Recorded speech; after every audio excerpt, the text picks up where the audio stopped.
ನಮ್ಮ ಆಸಕ್ತಿಲಿ ಒಂದು ವೇಳೆ ಜ್ಞಾನ ಇಲ್ಲಪ್ಪ ಅಂತಂದರೆ, ನಮಗೆ ಮನಸ್ಸಿಗೆ ತಿಳಿದದ್ದೇ ನಾವು ಮಾಡ್ತಾ ಇದ್ದೀವಪ್ಪ ಅಂತಂದರೆ, ನಮ್ಮ ಮನಸ್ಸಿಗೆ ತೋಚಿದ್ದೇ ನಾವು ಮಾಡ್ಕೊತ ಹೋಗ್ಲತ್ತೀವಪ್ಪ ಅಂತಂದರೆ, ಇವತ್ತು ನಮಗೆ ಏನು ಇಷ್ಟನೋ ನಾವು ಅದನ್ನೇ ಮಾಡ್ಕೊತ ಹೋಗ್ತಾ ಇದ್ದೀವಪ್ಪ ಅಂತಂದರೆ, ಇವತ್ತು ನಾವು ಸ್ವಬುದ್ಧಿಯ ಮೇಲೆ ಆಧಾರಗೊಂಡು ನಾವು ಎಲ್ಲ ಕೆಲಸಗಳು ಮಾಡ್ಲತ್ತೀವಪ್ಪ ಅಂತಂದರೆ, ಅದಕ್ಕೆ ಪ್ರತಿಫಲ ಅಂತಕ್ಕಂಥದ್ದು ದೇವರಿಂದ ಇರುವುದಿಲ್ಲ ಎಂಬುದಾಗಿ ನನ್ನ ಸತ್ಯವೇದ, ನನ್ನ ದೇವರು ಹೇಳ್ತಾನೆ ಅಂತೇಳಿ. ಹಲ್ಲೆಲೂಯಾ. ಅದಕ್ಕೋಸ್ಕರವಾಗಿ ನನ್ನ ಪ್ರೀತಿ ದೇವ್ರ ಮಕ್ಕಳೇ, ಇವತ್ತು ದೇವ್ರ ಮಂದಿರಕ್ಕೆ ಬಂದಿರುವಂಥ ನಾವೆಲ್ಲರೂ ಕೂಡ, ಇವತ್ತು ವಿಶ್ವಾಸಿ ಮಕ್ಕಳಾಗಿರುವಂಥ ನಾವೆಲ್ಲರೂ ಕೂಡ, ದೇವರ ಉದ್ದೇಶ ಏನಪ್ಪ ಅಂತಂದರೆ, ಆಶೀರ್ವಾದಗಳು ಆತನು ಅಲ್ಲಿ ಇಲ್ಲಿ ಎಲ್ಲಿ ಇಟ್ಟಿಲ್ರಿ. ಆತನು ಆಶೀರ್ವಾದಗಳು ಯಾವುದೋ ಒಂದು ಸ್ಥಳದಲ್ಲಿ ಆತನು ಇಟ್ಟಿಲ್ರಿ. ಆಶೀರ್ವಾದಗಳು ಯಾವುದೋ ಒಬ್ಬ ಪಾಸ್ಟರ್ನ ಕೈಯಲ್ಲಿ ಇಟ್ಟಿಲ್ರಿ. ಆಶೀರ್ವಾದಗಳು ದೇವರು ಅಲ್ಲಿ ಇಲ್ಲಿ ಎಲ್ಲಿ ಇಟ್ಟಿಲ್ಲ. ವಿಶ್ವಾಸಿಗಳಿಗೆ, ದೇವ್ರ ಮಕ್ಕಳಿಗೆ ಆಶೀರ್ವಾದಗಳು ದೇವರು ಎಲ್ಲಿ ಅಡಗಿಸಿಟ್ಟಿದ್ದಾನಪ್ಪ ಅಂದರೆ, ದೇವ್ರ ಮಕ್ಕಳಿಗೆ ಅವರ ಆಸಕ್ತಿಯಲ್ಲೇ ದೇವರು ಏನು ಮಾಡೋದಂದರೆ ಆಶೀರ್ವಾದಗಳನ್ನು ಏನು ಮಾಡೋದು, ಅಡಗಿಸಿಟ್ಟಿದ್ದಾನೆ ಎಂಬುದಾಗಿ ದೇವ್ರ ವಾಕ್ಯದಲ್ಲಿ ನೋಡ್ತೀವಿ ಅಂತೇಳಿರಿ. ಹಲ್ಲೆಲೂಯಾ. ಇವತ್ತು ಎಂಥ ಆಸಕ್ತಿಯಲ್ಲಿ ಆಶೀರ್ವಾದ ಇಟ್ಟಿದ್ದಾನಪ್ಪ ಅಂತಂದರೆ, ಜ್ಞಾನದಿಂದ ಕೂಡಿದಂಥ ಆಸಕ್ತಿಯಲ್ಲಿ ನಾವು ನೋಡ್ತಿದ್ದೇವೆ ದೇವರು ಆಶೀರ್ವಾದಗಳನ್ನು ಅಡಗಿಸಿಟ್ಟಿದ್ದಾನೆ ಎಂಬುದಾಗಿ ನೋಡುವಂಥ ಸಂದರ್ಭದಲ್ಲಿ ನಾವು ನೋಡ್ತೇವೆ. ನನ್ನ ಪ್ರೀತಿಯ ಮಕ್ಕಳೇ, ಇವತ್ತು ನಾವೆಲ್ಲರೂ ಕೂಡ ಸತ್ಯವೇದದಲ್ಲಿ ಪೌಲನು ಈ ಒಂದು ಇಸ್ರಾಯೇಲರ ಆಸಕ್ತಿ ಕುರಿತು, ಯಹೂದ್ಯರ ಆಸಕ್ತಿ ಕುರಿತು ಆತನು ಮಾತಾಡ್ತಾ ಇದ್ದಾನಪ್ಪ ಅಂತಂದರೆ, ಅವ್ರ ಆಸಕ್ತಿಯಲ್ಲಿ ಜ್ಞಾನ ಇಲ್ಲಪ್ಪ ಅಂತಂದರೆ, ಅವ್ರ ಭಕ್ತಿಯಲ್ಲಿ ಜ್ಞಾನ ಇಲ್ಲಪ್ಪ ಅಂದರೆ, ಅವ್ರ ಮತಾಸಕ್ತಿಯಲ್ಲಿ ಅದು ಜ್ಞಾನ ಇಲ್ಲಪ್ಪ ಅಂತಂದರೆ, ಅವರು ದೇವರ ಮಂದಿರವನ್ನು ಪ್ರೀತಿ ಮಾಡುವಂಥ ವಿಧಾನದಲ್ಲಿ ಅಲ್ಲಿ ಅದಕ್ಕೆ ಅದು ನಾವು ನೋಡ್ತಾ ಇದ್ದೇವೆ, ಅದಕ್ಕೆ ಜ್ಞಾನ ಇಲ್ಲ ಎಂಬುದಾಗಿ ನೋಡುವಂಥ ಸಂದರ್ಭದಲ್ಲಿ ನನ್ನ ಪ್ರೀತಿದವ್ರ ಮಕ್ಕಳೇ, ಇಸ್ರಾಯೇಲರ ಜೀವಿತ ಹಾಗೆ ಇರುವಂಥ, ಈ ಯಹೂದ್ಯರ ಒಂದು ಪರಿಸ್ಥಿತಿ ಆಗಿರುವಂಥ ಸಂದರ್ಭದಲ್ಲಿ ನಾನು ನೀನು ಒಂದು ಸಲ ಪರೀಕ್ಷೆ ಮಾಡ್ಕೊಳ್ಬೇಕಂತೇಳಿರಿ. ಹಲ್ಲೆಲೂಯಾ. ಯಾಕಪ್ಪ ಅಂತಂದರೆ, ಇಸ್ರಾಯೇಲರು ಯಹೂದ್ಯರು ಏನು ಮಾಡಿದ್ರಪ್ಪ ಅಂತಂದರೆ, ಅವ್ರಿಗೆ ಧರ್ಮಶಾಸ್ತ್ರ ಅಂದರೆ ಭಾಳ ಪ್ರೀತಿಯಾಗಿತ್ತಲ್ರಿ. ಧರ್ಮಶಾಸ್ತ್ರದಾಗ ಬರೆದಂಥ ಪ್ರತಿಯೊಂದು ಮಾತುಗಳು ಕಟ್ಟುನಿಟ್ಟಾಗಿ ಏನು ಮಾಡ್ತಾಯಿದ್ರು, ಅವರು ಪಾಲಿಸ್ತಾ ಇದ್ರು. ಹೌದಲ್ಲ? ಆದರೆ ಅದೇ ಧರ್ಮಶಾಸ್ತ್ರದಲ್ಲಿ ಕ್ರಿಸ್ತನ ಕುರಿತು, ಮೆಸ್ಸಿಯನ ಕುರಿತು, ರಕ್ಷಕನ ಕುರಿತು 700 ವರ್ಷಗಳ ಹಿಂದೆ, ಆತನ ಹುಟ್ಟುವುದಕ್ಕಿಂತ 700 ವರ್ಷಗಳ ಹಿಂದೆ ಮುಂಚಿತವಾಗೇ ಬರೆಯಲ್ಪಟ್ಟಿತು. ಆದರೆ ಆ ಮಾತನ್ನು ಅವರು ನಂಬಲಿಲ್ಲ. ರಕ್ಷಕನು, ಮೆಸ್ಸಿಯನು ಆತನು ಹುಟ್ಟಿ ಭೂಲೋಕದಲ್ಲಿ ಬಂದಾಗ, ಅವರ ಮಧ್ಯದಲ್ಲಿ ಬಂದಾಗ ನಾವು ನೋಡ್ತೇವೆ, ಕ್ರಿಸ್ತನನ್ನು, ರಕ್ಷಕನನ್ನು, ಮೆಸ್ಸಿಯನನ್ನು ಅವ್ರು ಏನು ಮಾಡಿದ್ರಪ್ಪ ಅಂತಂದರೆ, ಅವರು ಗುರುತಿಸಲಾರದೆ ಅವ್ರ ಬಲ್ಲಿ ಅವರು ಆಚರಿಸುವಂಥ ಮತದಲ್ಲಿ, ಅವ್ರು ಮಾಡುವಂಥ ಭಕ್ತಿಯಲ್ಲಿ, ಅವರ ನಿಷ್ಠೆಯಲ್ಲಿ ಜ್ಞಾನ ಇಲ್ಲದಿದ್ದರಿಂದ ಅವರು ಯೇಸು ಕ್ರಿಸ್ತನನ್ನು ಶಿಲುಬೆಗೆ ಏರಿಸಿದ್ರು ಎಂಬುದಾಗಿ ದೇವ್ರ ವಾಕ್ಯದಲ್ಲಿ ನೋಡ್ತೀವಿ ಅಂತೇಳಿ. ಹಲ್ಲೆಲೂಯಾ. ಏನು ಮಾಡಿದ್ರೆ ಈ ಯಹೂದ್ಯರೆಲ್ಲರೂ ಕೂಡ ಏನು ಮಾಡಿದ್ರಪ್ಪ ಅಂತಂದರೆ, ಕ್ರಿಸ್ತನನ್ನು ಅವರು ಅಂಗೀಕರಿಸಲಿಲ್ಲ ಎಂಬುದಾಗಿ ನೋಡ್ತಾ ಇದ್ದೀವಿ ಅಂತೇಳಿ. ಹಲ್ಲೆಲೂಯಾ. ಕಾರಣ ಏನೆಂಬುದಾಗಿ ನೋಡ್ತಾ ಸಂದ್ಲಿ, ಅವರು ಧರ್ಮಶಾಸ್ತ್ರದಲ್ಲಿ ತುಂಬ ಪ್ರವೀಣರಾಗಿದ್ದರು, ತುಂಬ ಆಸಕ್ತಿಯುಳ್ಳವರಾಗಿದ್ದರು. ಅದೇ ಧರ್ಮಶಾಸ್ತ್ರದಲ್ಲಿ ಮೆಸ್ಸಿಯನ ಕುರಿತು ಬರೆದಿದೆ, ರಕ್ಷಕನ ಕುರಿತು ಬರೆದಿದ್ದಾನೆ. ಆತನು ಕನ್ಯೆ ಗರ್ಭದಲ್ಲಿ ಹುಟ್ಟಿ ಬರ್ತಾನೆ ಎಂಬುದಾಗಿ ಬರೆದಿದೆ. ಆ ಕನ್ಯೆ ಗರ್ಭದಲ್ಲಿ ಯೇಸು ಕ್ರಿಸ್ತನ ಜನಿಸಿ ಬಂದಾಗ ಅದೇ ಯಹೂದ್ಯ ಜನರು, ಅದೇ ಇಸ್ರಾಯೇಲರು, ಅದೇ ಸದ್ದುಕಾಯರು, ಅದೇ ಪರಿಸಾಯರು ನಾವು ನೋಡ್ತೇವೆ, ಅದೇ ಶಾಸ್ತ್ರಿಗಳು, ಅದೇ ಯಾಜಕರು ಏನು ಮಾಡಿದಾರೆ ಅಂದರೆ, ರಕ್ಷಕನನ್ನು ಗುರುತಿಸಲಾರದೆ ಅವರು ಆಚರಿಸುವಂಥ ಭಕ್ತಿಯಲ್ಲಿ ನಾವು ನೋಡ್ತೇವೆ ಜ್ಞಾನ ಇಲ್ಲದೆ ಕ್ರಿಸ್ತನನ್ನು ಶಿಲುಬೆಗೆ ಏರಿಸ್ತಾರೆ ಎಂಬುದಾಗಿ ದೇವ್ರ ವಾಕ್ಯದಲ್ಲಿ ನೋಡ್ತೀವಿ ಅಂತೇಳಿ. ಹಲ್ಲೆಲೂಯಾ. ನನ್ನ ಪ್ರೀತಿ ದೇವ್ರ ಮಕ್ಕಳೇ, ಇವತ್ತು ಇಸ್ರಾಯೇಲರ ಪರಿಸ್ಥಿತಿ ಹಾಗೆ, ಯಹೂದ್ಯ ಜನಾಂಗ ಆರಿಸಿಕೊಂಡಂತರ ಪರಿಸ್ಥಿತಿ ಹಾಗೆ ಇರೋದಾದರೆ, ಇವತ್ತು ನಿನ್ನ ಪರಿಸ್ಥಿತಿ ಒಂದು ಸಲ ನಾನು ನೀನು ಆಲೋಚನೆ ಮಾಡ್ಬೇಕಂತೇಳಿ. ಹಲ್ಲೆಲೂಯಾ. ಇವತ್ತು ಆಸಕ್ತಿ ವಿಷಯದಲ್ಲಿ ಬರುವಂಥ ಸಂದರ್ಭದಲ್ಲಿ 2 ಥರವಾದಂಥ ಆಸಕ್ತಿಗಳೆಂಬುದಾಗಿ ಸತ್ಯವೇದ ನಮಗೆ ಹೇಳ್ತದೆ. ಜ್ಞಾನಾನುಸಾರವಾದಂಥ ಆಸಕ್ತಿ, ಜ್ಞಾನವಿಲ್ಲದಂಥ ಆಸಕ್ತಿ. ಇವತ್ತು ಇಸ್ರಾಯೇಲರಲ್ಲಿ, ಯಹೂದ್ಯ ಜನರಲ್ಲಿ ಯಾವ ಆಸಕ್ತಿ ಇತ್ತಪ್ಪ ಅಂತಂದರೆ, ಜ್ಞಾನವಿಲ್ಲದಂಥ ಆಸಕ್ತಿ ಅವರಲ್ಲಿ ಇತ್ತಂತೇಳಿ. ಹಲ್ಲೆಲೂಯಾ. ಯಾವ ಆಸಕ್ತಿ ಇತ್ತು ಅವ್ರ ಬಳಿ? ಜ್ಞಾನವಿಲ್ಲದಂಥ ಆಸಕ್ತಿ ಅವರಲ್ಲಿ ಇದ್ದಿದ್ದರಿಂದ ರಕ್ಷಕನನ್ನು, ಮೆಸ್ಸಿಯನನ್ನು ಅವ್ರು ಏನು ಮಾಡ್ದಂದರೆ ಶಿಲುಬೆಗೆ ಒಪ್ಪಿಸಿದ್ರು ಅಂತೇಳಿ. ಹಲ್ಲೆಲೂಯಾ. ಇವತ್ತು ಕಡೆ ಕಾಲದಲ್ಲಿ ಜೀವಿಸುವಂಥ ನಾವು, ಇವತ್ತು ದೇವ್ರ ಮಕ್ಕಳಾಗಿರುವಂಥ ನಾನು ನೀನು ಆಶೀರ್ವಾದಗಳನ್ನು ಹೊಂದಿಕೊಳ್ಬೇಕಪ್ಪ ಅಂತಂದರೆ, ಕ್ರಿಸ್ತನಲ್ಲಿ ನಮಗೆ ದೇವರು ಸಿದ್ಧಪಡಿಸಿರುವಂಥ ಪ್ರತಿ ಆಶೀರ್ವಾದಗಳನ್ನು ನಾವು ಸ್ವಾಧೀನ ಮಾಡ್ಕೊಳ್ಬೇಕಪ್ಪ ಅಂತಂದರೆ, ನನ್ನ ಪ್ರೀತಿ ದೇವ್ರ ಮಕ್ಕಳೇ, ಇವತ್ತು ನಾವು 2 ವ್ಯಕ್ತಿಗಳು ನಿಮ್ಮ ಎದುರುಗಡೆ ತರಲಿಕ್ಕೆ ನಾನು ಇಷ್ಟಪಡ್ತೇನೆ ಅಂತೇಳಿ. ಹಲ್ಲೆಲೂಯಾ. 2 ವ್ಯಕ್ತಿಗಳು ದೇವರ ಸೇವೆಯನ್ನೇ ಮಾಡಿದ್ದಾರೆ, 2 ವ್ಯಕ್ತಿಗಳು ದೇವರ ಕೆಲಸವನ್ನೇ ಮಾಡಿದ್ದಾರೆ, 2 ವ್ಯಕ್ತಿಗಳು ದೇವರ ಹೃದಯ ಭಾರವನ್ನು ಅರ್ಥಕೊಂಡಂಥ ವ್ಯಕ್ತಿಗಳೇ. 2 ವ್ಯಕ್ತಿಗಳಲ್ಲಿ ಕೂಡ ಬಹಳ ಭಯಂಕರವಾದಂಥ ಆಸಕ್ತಿ ಇದ್ದಂಥ ವ್ಯಕ್ತಿಗಳೇ ಇವರು ಅಂತೇಳಿ. ಹಲ್ಲೆಲೂಯಾ. ಆದರೆ 2 ವ್ಯಕ್ತಿಗಳಲ್ಲಿರುವಂಥ ಆಸಕ್ತಿ, ಒಬ್ಬ ವ್ಯಕ್ತಿಯಲ್ಲಿ ಜ್ಞಾನದಿಂದ ಕೂಡಿದಂಥ ಆಸಕ್ತಿ ನೋಡ್ತೀವಿ, ಇನ್ನೊಬ್ಬ ವ್ಯಕ್ತಿಯಲ್ಲಿ ಜ್ಞಾನವಿಲ್ಲದಂಥ ಆಸಕ್ತಿ ಆ 2 ವ್ಯಕ್ತಿಗಳಲ್ಲಿ ನೋಡ್ತೀವಿ ಅಂತೇಳಿ. ಹಲ್ಲೆಲೂಯಾ. ನನ್ನ ಸಂದೇಶದ ಕೊನೆಯ ಅಂತ್ಯ ಭಾಗಕ್ಕೆ ಬರುವಂಥ ಸಂದರ್ಭದಲ್ಲಿ ನಾವೆಲ್ಲರೂ ಒಂದು ಡಿಸೈಡ್ ಮಾಡಬೇಕು, ನಮ್ಮಲ್ಲಿ ಯಾವ ಜ್ಞಾನ ಇದೆ ಎಂಬುದಾಗಿ ನಾವು ಏನು ಮಾಡ್ಬೇಕಂದ್ರೆ ಡಿಸೈಡ್ ಮಾಡಿಕೊಂಡು ದೇವರ ಸನ್ನಿಧಿಲಿ ಮೇಜಿನ ಹತ್ರ ಹೋಗಿ ಅದರಲ್ಲಿ ಕೈ ಹಾಕಿ ಮುಂಚಿತವಾಗಿ ನಮ್ಮನ್ನು ನಾವು ಸಂಪೂರ್ಣವಾಗಿ ಒಪ್ಪಿಕೊಳ್ಬೇಕಂತೇಳಿರಿ. ಹಲ್ಲೆಲೂಯಾ. ನಮ್ಮನ್ನು ನಾವು ಒಪ್ಪಿಕೊಂಡು ದೇವರು ನಿನ್ನಲ್ಲಿ ಒಂದು ವೇಳೆ ಈ ಜ್ಞಾನವಿಲ್ಲದ ಆಸಕ್ತಿ ನಿನ್ನಲ್ಲಿ ಇತ್ತಪ್ಪ ಅಂತಂದರೆ, ಆ ಜ್ಞಾನವಿಲ್ಲದ ಆಸಕ್ತಿಯಲ್ಲಿ ನೀನು ಒದ್ದಾಡ್ತಾ ಇದ್ದೆ ಅಂತ ತೇಲಾಡ್ತಾ ಇದ್ದೆಪ್ಪ ಅಂತಂದರೆ, ನೀನೇನೋ ನಂಬಿರುವಂಥ ದೇವರು, ನೀನೇನೋ ಆಚಾರ ಮಾಡುವಂಥ ಈ ಭಕ್ತಿ, ನೀನೇನು ಕೊಡುವಂಥ ಕಾಣಿಕೆ, ನೀನೇನು ಮಾಡುವಂಥ ಎಲ್ಲ ಕೆಲಸಗಳು ಕಾರ್ಯಗಳು ಇವೆಲ್ಲ ನಿನಗೇನಾದರೂ ಆಶೀರ್ವಾದ ತರ್ತವಂತೇಳಿ ನೀನು ಜ್ಞಾನವಿಲ್ಲದಂಥ ಒಂದು ಕೆಲಸದಲ್ಲಿ ನೀನು ಲೀನನಾಗಿ ಒಂದು ವೇಳೆ ತೇಲ್ತಾ ಇದ್ದೆಪ್ಪ ಅಂತಂದರೆ, ಇವತ್ತು ದೇವರ ಸನ್ನಿಧಿಯಲ್ಲಿ ಒಂದು ಪ್ರಮಾಣವನ್ನು ಮಾಡ್ಬೇಕಂತೇಳಿರಿ. ಹಲ್ಲೆಲೂಯಾ. ಬನ್ನಿ ಹಾಗಾದರೆ ನನ್ನ ಪ್ರೀತಿ ದೇವರ ಮಕ್ಕಳೇ, ಆ ಇಬ್ಬರು ವ್ಯಕ್ತಿಗಳನ್ನು ನಿಮ್ಮ ಎದುರುಗಡೆ ತರಲಿಕ್ಕೆ ನಾನು ಇಷ್ಟಪಡ್ತೇನೆ.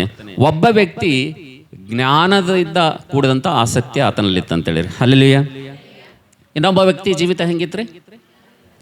ಜ್ಞಾನವಿಲ್ಲದಂಥ ಆಸಕ್ತಿ ಇತ್ತು. ಹಾಗಾದರೆ ಇವತ್ತು ಮೊಟ್ಟ ಮೊದಲದಾಗಿ ನಿಮ್ಮ ಒಂದು ಜೊತೆಗೆ ನಾನು ಯಾವ ವ್ಯಕ್ತಿ ಪರಿಚಯ ಮಾಡ್ತೀನಪ್ಪ ಅಂತಂದರೆ, ಆಸಕ್ತಿಯನ್ನು ತುಂಬ ಇತ್ತು, ಕೆಲಸ ಏನೋ ದೇವ್ರು ಹೇಳಿದ ಕೆಲಸನೇ ಮಾಡಿದನು, ಉದ್ದೇಶ ಏನೋ ದೇವ್ರ ಉದ್ದೇಶನೇ ನೆರವೇರಿಸಿದನು, ದೇವರ ಸಂಕಲ್ಪ ಏನಿತ್ತು, ದೇವ್ರ ಉದ್ದೇಶ ಏನಿತ್ತು, ದೇವ್ರ ಪ್ರಣಾಳಿಕೆ ಏನಿತ್ತು, ಏನು ಮಾಡಬೇಕಂತ ಇದನ್ನು ಅದನ್ನೇ ಮಾಡಿದನು. ಆದರೆ ನಾವು ನೋಡ್ತೀವಿ ಆತನ ವಿಷಯದಲ್ಲಿ ಒಂದು ಭಾಳ ದುಃಖಕರವಾದಂಥ ವಿಷಯ ಬರಲ್ಪಟ್ಟಿದೆ. ಅದನ್ನು ನಾವು ನೋಡೋದು ಬೇಕಾದರೆ ನಾವೆಲ್ಲರೂ ನಮ್ಮ ಸತ್ಯವೇದವನ್ನು 2ನೇ ವರ್ಷಗಳ ಪುಸ್ತಕ ಕಡೆಗೆ ನಾವೆಲ್ಲರೂ ಹೋಗೋಣ. ಬನ್ನಿ, ನಾವು 2ನೇ ವರ್ಷಗಳ ಪುಸ್ತಕ ಸತ್ಯವೇದವನ್ನು ನಾವು ತಿರುಗಿಸೋಣ. 2ನೇ ವರ್ಷಗಳ ಪುಸ್ತಕ 10ನೇ ಅಧ್ಯಾಯ. ನಿಮ್ಮ ಸತ್ಯವೇದವನ್ನು ತಿರುಗಿಸ್ರಿ.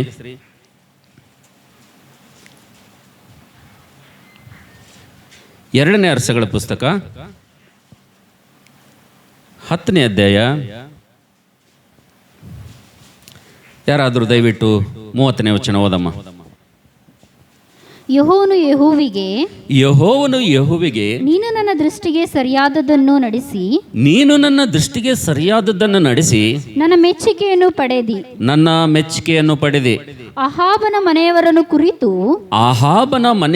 ಕುರಿತು ನನ್ನ ಚಿತ್ತವನ್ನು ನೆರವೇರಿಸಿದಿ. ಆದ್ದರಿಂದ ನಿನ್ನ ಸಂತಾನದವರು 4ನೇ ತಲೆವರೆಗೂ ಇಸ್ರಾಯೇಲಿನ ಸಿಂಹಾಸನದ ಮೇಲೆ ಕೂತುಕೊಳ್ಳುವರು ಎಂದು ಹೇಳಿದನು. ಆದರೆ ಅವನು ಸಾಕಮ್ಮ. ಇನ್ನೊಬ್ಬರು ಯಾರಾದರೂ ಓದ್ತೀರ? ಹಿಂದಿಯಲ್ಲಿದೆ? ಹಿಂದಿ? ಓಕೆ, ಹಿಂದಿ ಮೈಕ್ ಕೊಡ. 30ನೇ ವಚನ ಮಾತ್ರ, 30 ಮಾತ್ರ. यहोवा ने यहू से कहा, इसलिए कि तूने यह किया जो मेरी दृष्टि में ठीक है. जो मेरी दृष्टि में ठीक है. ಸಾಕಮ್ಮ. ಅರ್ಥ ಆಯ್ತು ರೀ? ಈ ಭಾಷೆ ಎಲ್ಲರಿಗೂ ಅರ್ಥ ಆಯ್ತಾ? ಕನ್ನಡದಾಗ ಮತ್ತು ಹಿಂದಿಯಲ್ಲಿ 2 ಭಾಷೆದಾಗ ಓದಿವಿ. ಇಲ್ಲಿ ದೇವರು ಬಂದು ಒಬ್ಬ ವ್ಯಕ್ತಿಗೆ ಹೇಳ್ತಾ ಇದ್ದಾನೆ. ಆ ವ್ಯಕ್ತಿ ಹೆಸರೇನಪ್ಪ ಅಂತಂದರೆ ಯೇಹೂ ಎಂಬುದಾಗಿ ಆತನ ಹೆಸರೆಂಬುದಾಗಿ ಸತ್ಯವೇದದಲ್ಲಿ ನಾವು ನೋಡ್ತಾ ಇದ್ದೇವೆ ಅಂತೇಳಿರಿ. ಹಲ್ಲೆಲೂಯಾ. ಆತನ ಹೆಸರೇನ್ರಿ? ಯೇಹೂವಿಗೆ ದೇವರು ಬಂದು ಹೇಳ್ತಾ ಇದ್ದಾನೆ, ಮಗನೇ, ನೀನು ನಾನು ಇಷ್ಟಪಟ್ಟದ್ದನ್ನೇ, ನಾನು ಮೆಚ್ಚಿದ್ದನ್ನೇ, ನಾನು ಅಹಾಬನ ಮನೆತನದವರ ವಿಷಯದಲ್ಲಿ ನಾನು ಏನನ್ನು ಮಾಡಬೇಕೆಂಬುದಾಗಿ ನನ್ನ ಹೃದಯದಲ್ಲಿ ಯೋಚನೆ ಮಾಡಿಕೊಂಡಿದ್ದೇನೋ ಅದನ್ನೇ ನೀನೇನು ಮಾಡಿದಪ್ಪ ಅಂತಂದರೆ, ನನ್ನ ಹೇಳಿದಂಥ, ನನ್ನ ಚಿತ್ತದಂತೆ, ನನ್ನ ಪ್ರಕಾರವಾಗಿ ನಾನು ಇಷ್ಟಪಟ್ಟಂತೆ ನನ್ನ ಕೆಲಸವನ್ನು ನೀನು ಮಾಡಿದ್ದೀಯಾ ಅಂತ ಈ ಮಾತು ಯಾರಿಗೆ ಹೇಳುತ್ತಾರೆ? ಅಂದ್ರೆ ಈ ವ್ಯಕ್ತಿ ಮಾಡಿರುವಂಥ ಕೆಲಸ ದೇವ್ರು ಮೆಚ್ಕೊಳತನಲ್ಲ. ಏನು ಹೇಳತನ? ಅಹಾಬನ ಮನೆ ಕುರಿತು, ಅವರ ಶಿಕ್ಷೆ ಕುರಿತು, ಅವರ ನಾಶನದ ಕುರಿತು ನನ್ನ ಒಂದು ಉದ್ದೇಶವನ್ನು, ನನ್ನ ಸಂಕಲ್ಪವನ್ನು, ನನ್ನ ವಿಧಿಗಳನ್ನು ನೀನೇನು ಮಾಡಿದಪ್ಪ ಅಂತಂದರೆ ಪೂರ್ತಿ ಮಾಡಿ ಅದನ್ನು ನೆರವೇರಿಸಿದ್ದಿ, ನನ್ನ ಇಷ್ಟಾನುಸಾರವಾಗಿ ನೀನು ಕೆಲಸ ಮಾಡಿದ್ದಿ ಎಂಬುದಾಗಿ ದೇವರು ಹೇಳ್ತಾ ಇದ್ದಾನೆ ಅಂತೇಳಿ. ಹಲ್ಲೆಲೂಯಾ. ನಾವು ನೋಡ್ತೇವೆ ನನ್ನ ಪ್ರೀತಿಯ ದೇವರ ಮಕ್ಕಳೇ, ಇಲ್ಲಿ ಯೇಹೂ ದೇವರಿಂದ ಆತನು ಮೆಚ್ಚುಗೆಯನ್ನು ಆತನು ಪಡೆದನು. ದೇವರು ಇಷ್ಟಪಟ್ಟಂಥ ಕೆಲಸವನ್ನು ಆತನು ಮಾಡಿದನು. ದೇವರು ಕೊಟ್ಟಂಥ ಕೆಲಸವನ್ನು ಆತನು ಮಾಡಿದನು. ದೇವರು ಕೊಟ್ಟಂಥ ಕೆಲಸ ಏನಪ್ಪ ಅಂತಂದರೆ, ದೇವರು ಆತನಿಗೆ ಒಪ್ಪಿಸಿರುವಂಥ ಒಂದು ಕೆಲಸ ಏನಪ್ಪ ಅಂತಂದರೆ, ನಾವು ನೋಡ್ತಿದ್ದೇವೆ, ಇಸ್ರಾಯೇಲರನ್ನು ಪಾಪಕ್ಕೆ ಪ್ರೇರೇಪಿಸುತ್ತಿದ್ದಂಥ ಅಹಾಬನನ್ನು ಮತ್ತು ಅಹಾಬನ ಹೆಂಡತಿಯಾಗಿರುವಂಥ ಇಜಬೇಲಳನ್ನು ಅವರು ಕುಟುಂಬ ಸಹಿತವಾಗಿ ದೇವರು ಶಿಕ್ಷಿಸಬೇಕು, ದೇವರು ಅವರನ್ನು ದಂಡಿಸಬೇಕು. ಕಾರಣ ಏನಪ್ಪ ಅಂತಂದರೆ ಇಸ್ರಾಯೇಲ ಜನರನ್ನು ನಿಜವಾದಂಥ ದೇವರ ಬಳಿಯಿಂದ ವಿಗ್ರಹ ಬಳಿಗೆ ಇವರಿಬ್ಬರು ಏನು ಮಾಡ್ತಾ ಇದ್ದಾರೆ ಅಂದರೆ ತೆಗೆದುಕೊಂಡು ಹೋಗ್ತಾ ಇದ್ದಾರೆ ಅಂತೇಳಿ. ಹಲ್ಲೆಲೂಯಾ. ಭಾಳ ದೇವತೆಗಳಿಗೆ ವಿಗ್ರಹಗಳಿಗೆ ಆರಾಧನೆ ಮಾಡುವುದನ್ನು ಪದ್ಧತಿಯನ್ನು ಏನು ಮಾಡ್ತಾ ಇದ್ದಾರಪ್ಪ ಅಂತಂದರೆ ಈ ಆಹಾಬನು ಮತ್ತು ಇಸ್ಬೇಲಳು ಏನು ಮಾಡ್ತಾ ಇದ್ದಾರೆ ಅಂದರೆ ಈ ಒಂದು ಇಸ್ರಾಯೇಲರ ಒಂದು ಭಕ್ತಿಯನ್ನು, ಇಸ್ರಾಯೇಲರ ನಿಷ್ಠೆಯನ್ನು ಏನು ಮಾಡ್ತಾ ಇದ್ದಾರಪ್ಪ ಅಂತಂದರೆ ಮೂರ್ತಿಗಳ ಕಡೆಗೆ, ವಿಗ್ರಹದ ಕಡೆಗೆ ಅವರು ತಿರುಗಿಸ್ತಾ ಇದ್ದರಿಂದ ದೇವರಿಗೆ ತುಂಬ ಕೋಪ ಬಂದು ಏನು ಮಾಡಿದನಪ್ಪ ಅಂತಂದರೆ ಆಹಾಬನ ಮನೆಗೆ ನ್ಯಾಯವನ್ನು ತೀರಿಸಬೇಕು, ಆಹಾಬನ ಕುಟುಂಬಕ್ಕೆ ಶಿಕ್ಷೆಯನ್ನು ಕೊಡಬೇಕು. ಆತನು ಇಸ್ರಾಯೇಲರ ಜನರನ್ನು ಪಾಪಕ್ಕೆ ಪ್ರೇರೇಪಿಸ್ತಾ ಇದ್ದಾರೆ ಎಂಬುದಾಗಿ ನಾವು ನೋಡ್ತಿದ್ದೇವೆ. ದೇವರಿಗೆ ಎಷ್ಟೋ ಕೋಪ ಬಂದು ಆತನು ಆ ಒಂದು ಆಹಾಬನ ಕುಟುಂಬವನ್ನು ಸರ್ವನಾಶ ಮಾಡಬೇಕೆಂಬುದಾಗಿ ಪ್ಲಾನ್ ಮಾಡುವಂಥ ಸಮಯದಲ್ಲಿ ಆ ಪ್ಲಾನ್ನಲ್ಲಿ, ಆ ಯೋಜನೆಯಲ್ಲಿ ಈ ಯೇಹು ಅಂತಕ್ಕಂಥವನು ಬಂದು ಏನು ಮಾಡ್ತಾನಪ್ಪ ಅಂತಂದರೆ ದೇವರ ಪಕ್ಷವಾಗಿ ಏನು ಮಾಡ್ತಾನೆ, ಆಹಾಬನ ಕುಟುಂಬ ಸಂಪೂರ್ಣವಾಗಿ ಏನು ಮಾಡ್ತಾನಂದರೆ ನಾಶ ಮಾಡಿಬಿಡ್ತಾನೆ ಅಂತೇಳಿ. ಹಲ್ಲೆಲೂಯಾ. ಯಾವಾಗ ದೇವರು ಯೋಚಿಸಿದಂತೆ, ದೇವರು ನೇಮಿಸಿದಂತೆ ಈ ಆಹಾಬನ ಕುಟುಂಬವನ್ನು ಯೇಹು ಸರ್ವನಾಶ ಮಾಡಿ ನಾವು ನೋಡ್ತಿದ್ದೇವೆ. ಆತನು ತನ್ನ ಒಂದು ಆಸಕ್ತಿಯನ್ನು ತೋರಿಸ್ಕೊಳ್ತಾನೋ, ಆಸಕ್ತಿ ತೋರಿಸ್ಕೊಳ್ಳುವಂಥ ಸಂದರ್ಭದಲ್ಲಿ ಇನ್ನೂ ಒಂದು ಮಾತಾತನು ಹೇಳ್ತಾನೆ. ಏನು ಹೇಳ್ತಾನಪ್ಪ ಅಂತಂದರೆ ತನ್ನ ಆಸಕ್ತಿ ಮತ್ತು ತನ್ನ ಜೊತೆಗಿರುವಂಥ ಜನರಿಗೆ ಕೂಡ ಕಾಣಬೇಕಂತೇಳಿ ಒಬ್ಬನಿಗೆ ಹೇಳ್ತಾನವ. ನೋಡ್ರಿ, ಹೋದ್ರೆ ಯಾರಾದರೂ ಇದೆ 2ನೇ ವರ್ಷಗಳ ಪುಸ್ತಕ 10ನೇ ಅಧ್ಯಾಯ 16ನೇ ವಚನ ಓದಮ್ಮ.